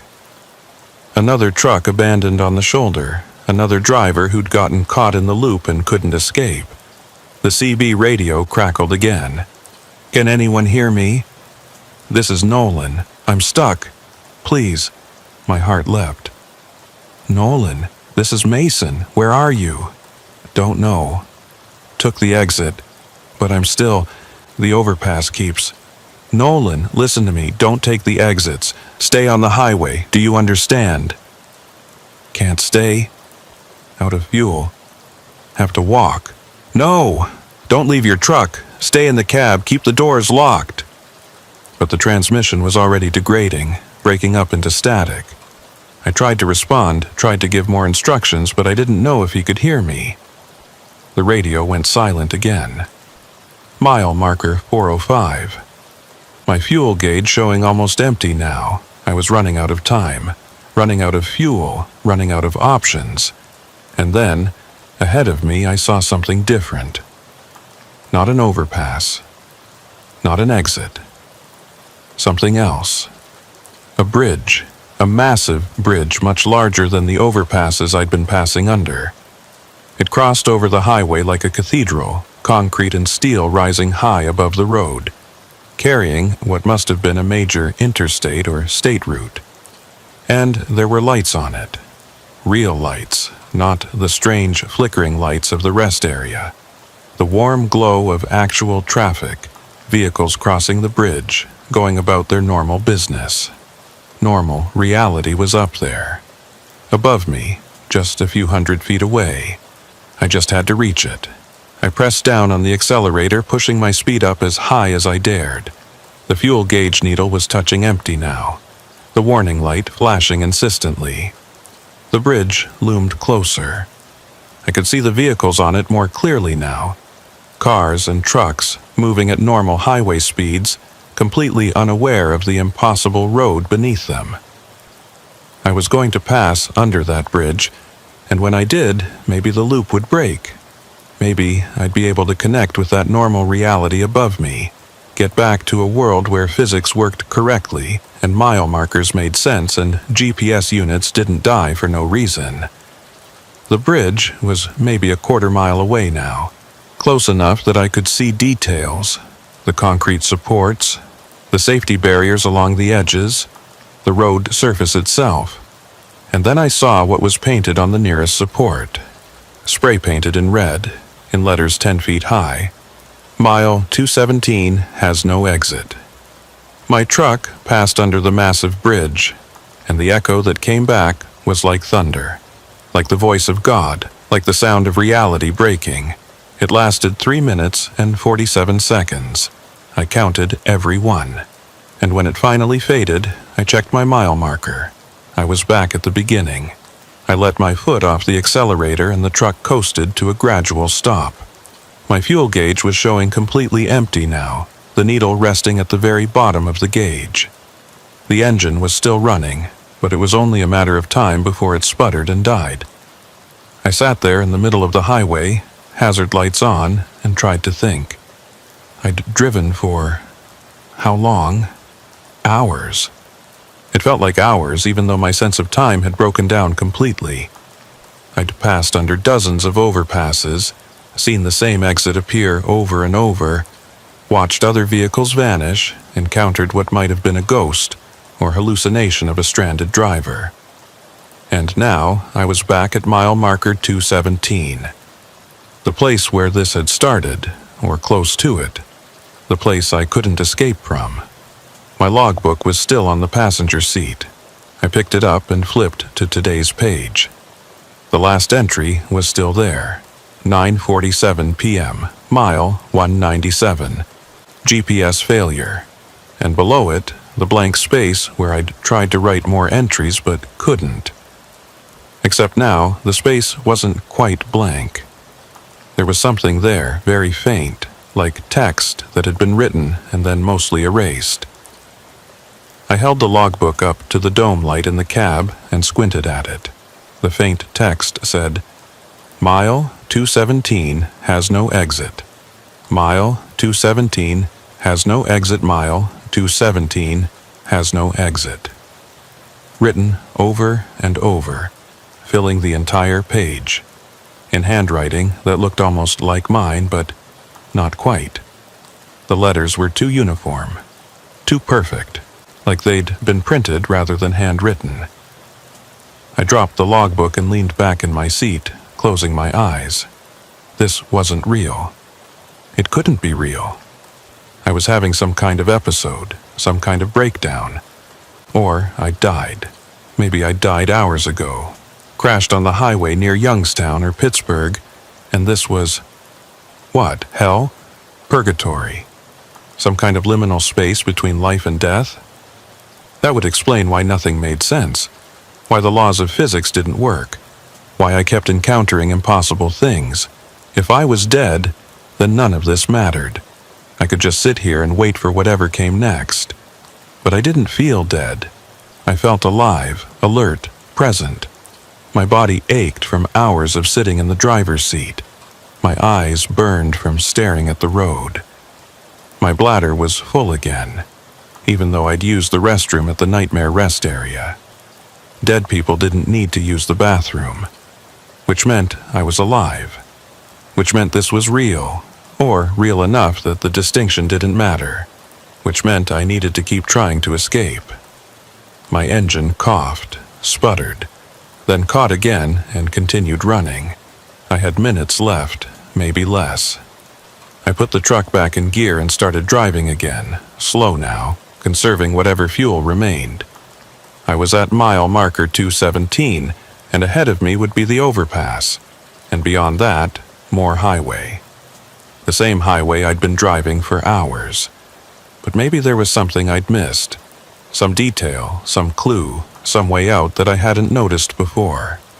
The overpass appeared ahead, the original one, with the graffiti tags in their familiar positions.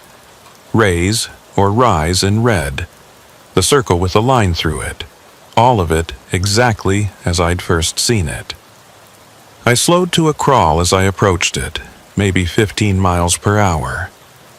My headlights illuminated every detail of the concrete supports, and I noticed something I hadn't seen before. Between the graffiti tags, carved into the concrete itself, were marks, thousands of them, covering every available surface. They looked like the tally marks I'd heard about from other drivers, the ones that appeared on structures sometimes.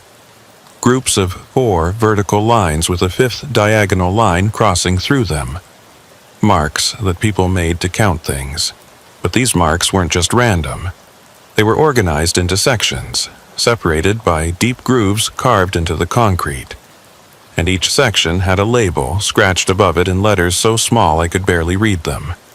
Mile 200E. 17, mile 217. Mile 217, over and over.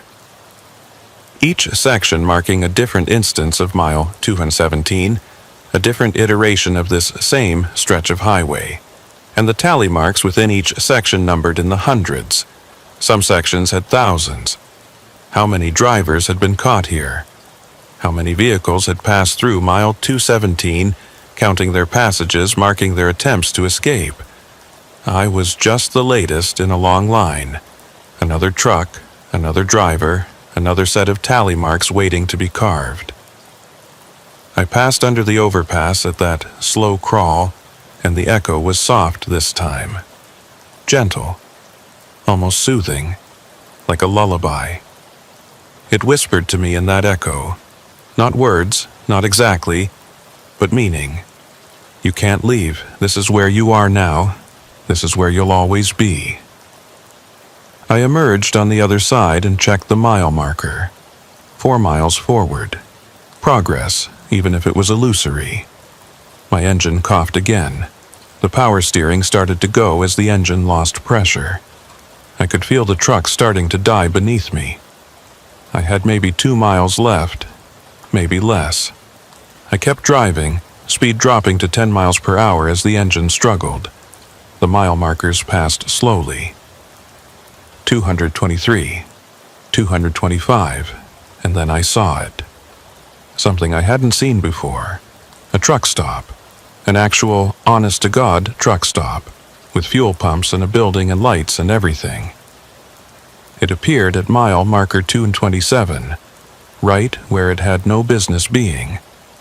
I'd passed mile marker 227 multiple times during my endless loop, and there had never been a truck stop there before. But there it was now. Real, solid, ordinary. Was it a trap, like the rest area had been? Another layer of the nightmare designed to lure me in, or was it genuine? A way out, a return to normal reality. I didn't have a choice. My engine was dying. I had maybe a quarter mile left before it quit entirely. I took the exit ramp, my truck barely maintaining enough speed to climb the slight grade. The power steering was completely gone now, and I had to muscle the wheel to make the turn into the truck stop parking lot. The fuel pumps were modern, well lit. The building beyond them looked clean and functional. There were other vehicles in the parking lot, maybe a dozen cars and 3 other semis. Normal vehicles, normal people, normal reality. My engine died just as I pulled up to the pump island. The truck coasted the last few feet and stopped, and I set the air brakes one final time. I sat in the cab for a long moment, breathing hard, my hands shaking on the wheel. I'd made it. I'd escaped. This truck stop was real. It had to be real, because if it wasn't, I had no more options left. I climbed down from the cab and walked toward the building. The asphalt beneath my feet was solid, real. The air smelled like diesel fuel and coffee. Normal truck stop smells. Inside, there was a convenience store area and a restaurant counter. There were people, a clerk behind the register, a couple of drivers sitting at the counter drinking coffee, someone browsing the snack aisle, real people, with faces that looked normal, shadows that moved correctly, eyes that weren't too dark or too empty. I approached the counter. "Excuse me," I said to the clerk. "What mile marker is this? What highway are we on?" The clerk looked at me like I was crazy. "We're on I-80, westbound, mile marker 227. Are you okay, buddy? You look like you've had a rough night." "Mile marker 227, I repeated. "And if I go back to the highway and drive west, I'll reach Cleveland?" "Eventually, yeah." Cleveland's about 70 miles west of here. You need some coffee or something? 70 miles, a normal distance. A distance that matched reality. I need fuel, I said. My truck ran out at the pump.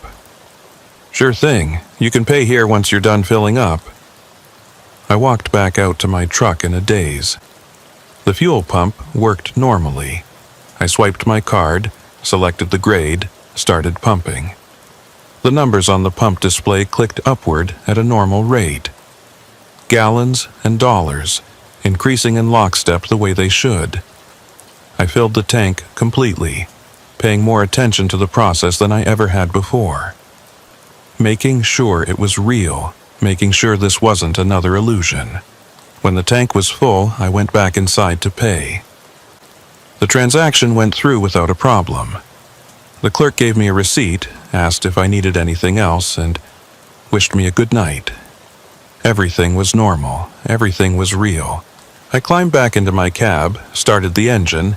It caught immediately, running smooth and strong, and pulled out of the truck stop.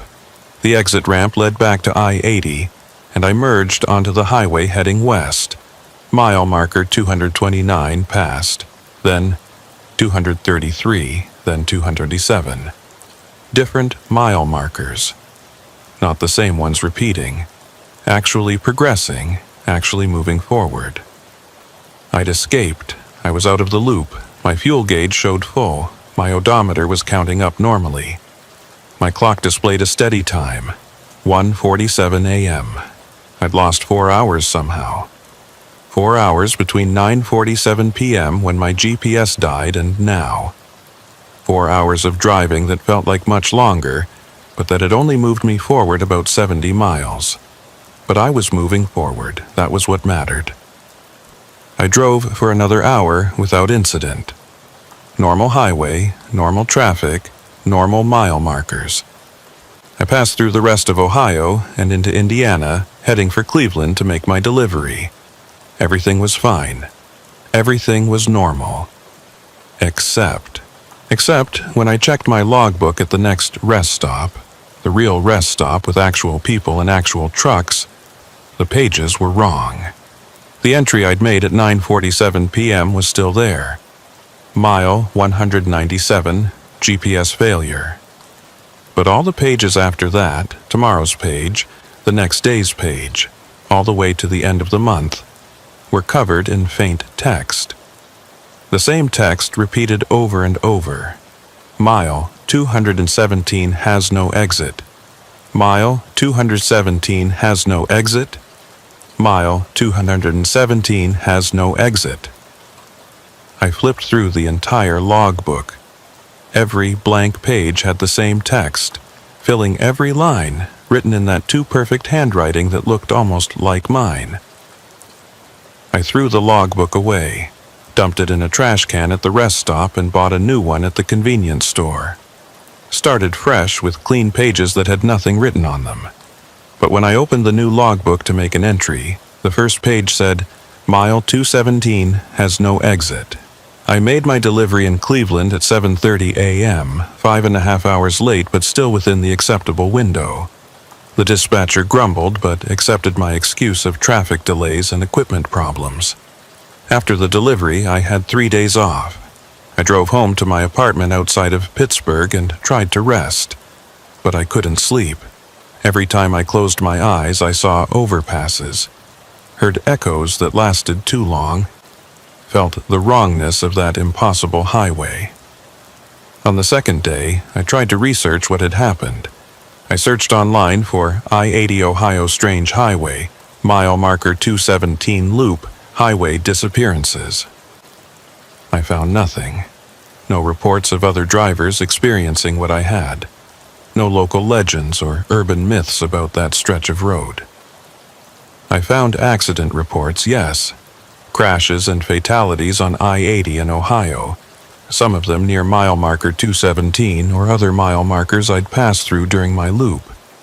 But no mentions of repeating overpasses. No mentions of exits that led nowhere. No mentions of drivers getting trapped in impossible loops of highway. Either I was the first, where everyone else who'd experienced it had never made it out to tell the story. On the third day, I called dispatch and told them I was taking a medical leave. Indefinite duration. They weren't happy, but they approved it. I couldn't drive anymore. Couldn't get back in a truck, back on the highway, risk getting caught in another loop. Mile 217 had no exit, but I'd found one anyway, somehow, and I wasn't going to test my luck by going back. For 2 weeks I stayed in my apartment. Didn't drive, didn't go anywhere, barely left my building. And every night I heard the echoes, not loud, not obvious, just there at the edge of my hearing. The sound of trucks passing under overpasses, bouncing back from concrete, carrying within them those rhythms and patterns that meant something, but that I still couldn't understand. The echoes were calling me back. After 2 weeks, I broke. I had to know, had to see if it was still there, if the loop was still active, if I'd really escaped, or if I was just in a temporary reprieve. I rented a car, didn't want to use my own truck, and drove west on I-80, following the same route I'd taken that night. The highway was normal during daylight, normal traffic, normal overpasses, normal mile markers that progressed at the expected rate. Mile marker 2117 looked like every other mile marker. The overpass near it looked like every other overpass, just concrete and steel, carrying a county road over the interstate. I drove under it at 65 miles per hour, and the echo was normal. Less than a second. Just the sound of my car's engine bouncing off concrete. Nothing strange. Nothing wrong. I kept driving all the way to mile marker 351, where the nightmare rest area had been. There was no rest area, just highway. The exit I'd taken to reach it wasn't there. Everything was normal. I turned around and drove back, passing through that entire stretch of highway again. Mile marker 351 to 217, retracing my route from that night. Nothing unusual happened. No loops, no repeating overpasses, no impossible distances. It was just a highway, but I knew what I'd experienced. I knew what I'd seen and heard and felt. The loop had been real. The overpasses had been wrong. The distance had been impossible. And somewhere, on some version of I-80 that existed alongside the normal one, mile 217 still had no exit. Drivers were still getting caught there. Still passing under those overpasses over and over, counting their loops, carving tally marks, waiting for something to release them. Or not waiting. Just driving forever, trapped in an endless circuit of highway that looked normal but wasn't. I returned the rental car and went back to my apartment. And that night, I heard my CB radio crackle to life, even though it wasn't turned on and wasn't even in my apartment. The sound came from everywhere and nowhere, and in it I heard a familiar voice. "This is Nolan. Can anyone hear me? I've been driving for..." The transmission faded into static. Nolan was still there, still trapped, still passing under those overpasses, still experiencing those impossible echoes. He'd never escaped, and maybe he never would. I wanted to respond, wanted to tell him I'd made it out, that there was hope. But I didn't have my CB with me, and even if I had, I don't think he could have heard me. We were in different versions of the highway now. He was in the one that looped. I was in the one that worked normally, and the two versions couldn't communicate, except for brief moments when the boundaries between them thinned and voices leaked through. I never drove professionally again. The medical leave became a permanent separation from my company, and I didn't try to find work with another carrier. 7 years as a truck driver ended with one impossible night on I-80 in Ohio. I got a different job. Office work, data entry, something that kept me indoors and away from highways. It paid less, but I didn't care. I needed to be somewhere stable, somewhere real, somewhere that followed normal rules. But the highway followed me anyway. In my new logbook, the one I'd bought to replace the one covered in that repeating text, the entries started appearing on their own. I'd open it to a blank page to record something, and the page would already have text on it. Mile 217 has no exit. I stopped using logbooks, kept my records digitally on a computer in files that couldn't be mysteriously written on, but the files corrupted. Every time I opened them, the text was there. Mile 217 has no exit. I stopped keeping records altogether. The echoes got louder. Every night, without fail, I'd hear trucks passing under overpasses. Sometimes it was just background noise, easy to ignore. Other times it was overwhelming, filling my apartment, making the walls vibrate. I moved to a different apartment. The echoes followed. I moved to a different city. The echoes followed. I learned to live with them, learned to tune them out, the way you learn to tune out traffic noise or train whistles or any other sound that becomes part of your environment. But every so often, on nights when the echoes were particularly loud, I'd hear voices in them. Drivers calling out on CB radio, asking for help, reporting their positions, trying to figure out what was happening to them. Nolan's voice still asking if anyone could hear him. The woman who'd said she'd taken exit 217 3 times and kept ending up back on the highway.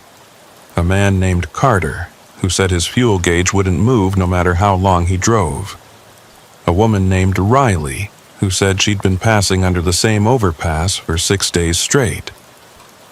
Voices of people who'd gotten caught in the loop and never escaped. People who were still there, still driving, still trapped. I tried to respond. Bought a CB radio, set it up in my apartment, tried to transmit messages to them, but they never heard me.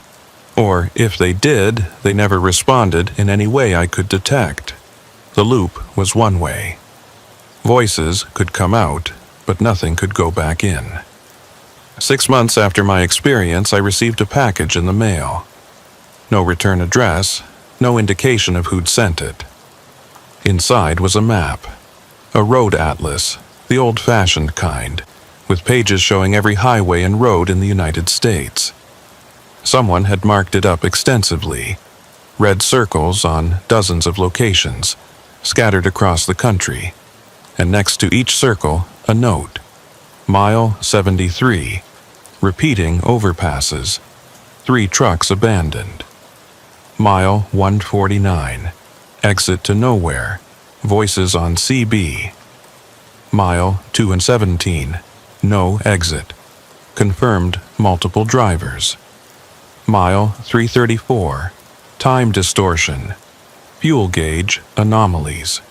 On and on, page after page.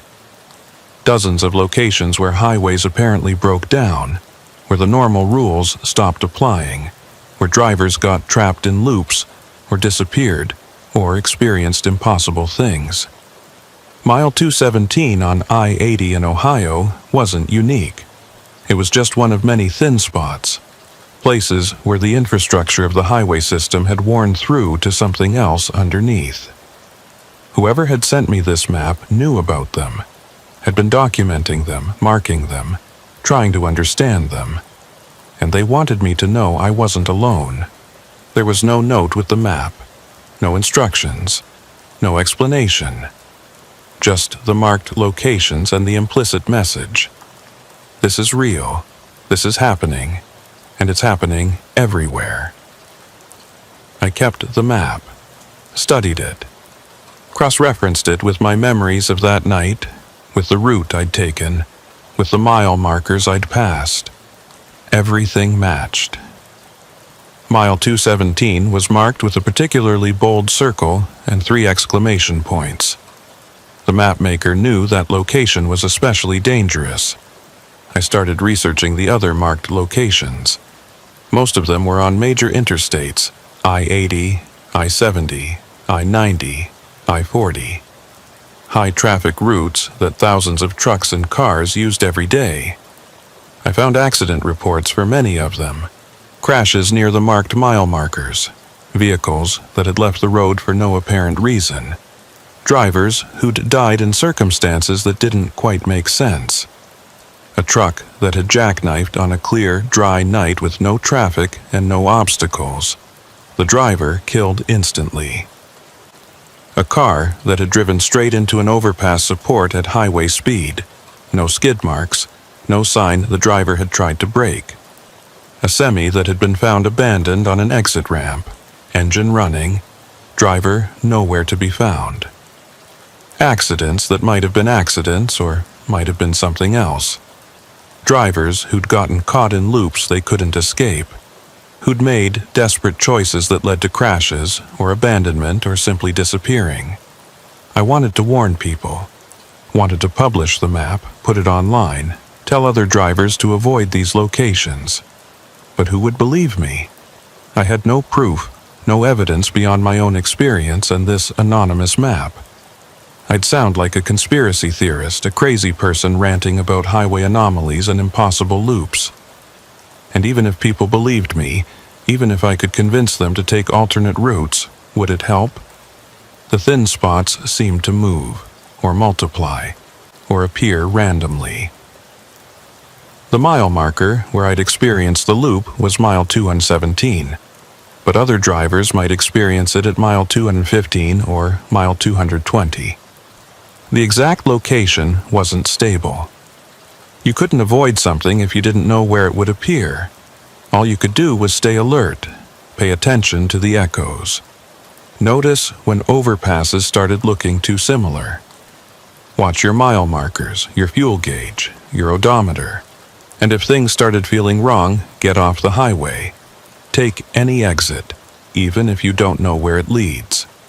Risk the unknown side roads rather than stay trapped in the loop. That's what I tell people now, when I can. When I meet someone who drives long haul, when I encounter another trucker at a gas station or rest stop. I tell them my story. Most don't believe me.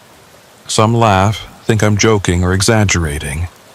But a few, just a few, get this look in their eyes, this recognition, and they tell me their own stories. The trucker who passed under the same overpass 7 times in a row on I-40 in New Mexico. The driver who spent 3 hours trying to exit I-70 in Kansas but couldn't find any off-ramps. The woman who drove through a tunnel in West Virginia and came out the other side 2 days later, with no memory of what had happened in between. Stories of highways that don't work right, of distances that don't match up, of time that flows differently. We're out there, those of us who've experienced it. A scattered network of drivers who know the truth about the highways. We mark our own maps, share information when we can, try to warn others, even though most won't listen. Because the alternative is to let people drive blind into these thin spots, unaware and unprepared. And that's not something I can live with. I still hear the echoes every night. They're part of my life now, a constant background presence that I've learned to accept. But sometimes in those echoes I hear something new. Not voices of trapped drivers, but something else. Counting. Very faint, almost inaudible, but definitely there. Someone or something is counting. The loops, maybe, or the drivers caught in them, or the thin spots themselves. Counting up or counting down. I can't tell which. All I know is that the number is getting bigger, or smaller. But it's changing, progressing toward some total that will mean something when it's reached. And I'm afraid of what will happen when the counting stops. Last week I had to drive to Cleveland for a work meeting. My company wouldn't accept any excuses. I had to be there in person, had to present our data analysis to a client. I could have flown, could have taken a train, could have found literally any other way to get there besides driving. But something made me rent a car and take I-80, the same road, through the same stretch of highway. It was daylight this time, clear weather, good visibility. The highway looked normal, busy with traffic, lined with the usual trucks and cars, exit signs appearing at regular intervals. I passed mile marker 2 and 17 at 2:30 p.m. on a Wednesday afternoon. There was an overpass there, just like I remembered. County road crossing over the interstate. I drove under it at 68 miles per hour, and the echo was normal. Less than a second. Nothing strange happened. But as I emerged on the other side, I glanced in my rearview mirror, and on the overpass I'd just passed under, I saw something that made my hands tighten on the wheel. There were people standing along the railing, dozens of them, maybe more, all perfectly still, all looking down at the highway, looking down at my car. I didn't stop, didn't slow down, just kept driving, watching in the mirror as the overpass receded behind me. The figures didn't move, didn't wave, didn't react, just watched. And I knew, with absolute certainty, that they were the drivers who'd never escaped. The ones still trapped in the loop, in some version of the highway that existed alongside this one. They could see me, could see normal reality, normal traffic, the world they couldn't reach anymore. And they were waiting. For what, I don't know. Maybe for the counting to stop. Maybe for the thin spots to widen enough that the two versions of the highway merge completely. Maybe for one more driver to make a wrong turn, pass under an overpass at the wrong time, and join them in the endless loop. I made my meeting in Cleveland, delivered my presentation, drove back home on a completely different route, avoiding I-80 entirely. And that night, the echoes in my apartment were louder than they'd ever been. Within them, I heard Nolan's voice one more time. Mile 217, day 673, still driving. Can anyone, please? Day 673. He'd been trapped for almost 2 years. I wanted to reach through the echo, wanted to grab him and pull him out of that loop and into normal reality. But I couldn't. All I could do was listen, bear witness to his suffering, and hope that whatever was counting would stop before it reached the end. I'm writing this down now, all of it, as clearly as I can remember. Not in a logbook. Those don't work anymore, always get corrupted with that repeating text. Just in a document on my computer, saved in multiple locations, backed up to cloud storage. If you're reading this, you're probably a trucker, or someone who drives long haul for work, or just someone who spends a lot of time on highways. And you need to know, mile 217 has no exit. But it's not just mile 217, it's dozens of locations, maybe hundreds, scattered across the highway system. Thin spots where reality doesn't work right, where you can get caught in loops that last for hours or days or years. They look normal, they feel normal, right up until they don't. So pay attention. Watch for the warning signs. Overpasses that look too similar. Echoes that last too long. Mile markers that don't progress at the right rate. Fuel gauges that don't move or move wrong. GPS units that die suddenly. Exits that appear over and over. Time that doesn't match up. If you notice these things, get off the highway. Immediately. Take any exit, even if you don't know where it goes. Call dispatch. Tell them you have mechanical problems. Tell them anything. Just get off the highway and stay off until the feeling passes. Don't trust rest areas that appear when they shouldn't be there. Don't trust stranded drivers asking for help. Don't trust your instruments if they start acting strange. And whatever you do, don't try to take exit 217, because mile 217 has no exit. Not really. It just has an entrance. And once you're in, you might not find your way back out. The echoes are getting louder tonight. Louder than they've ever been.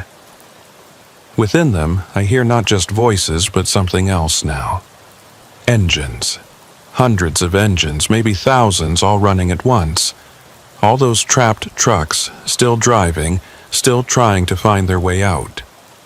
And beneath the engine sounds, beneath the voices, beneath everything else, I hear the counting.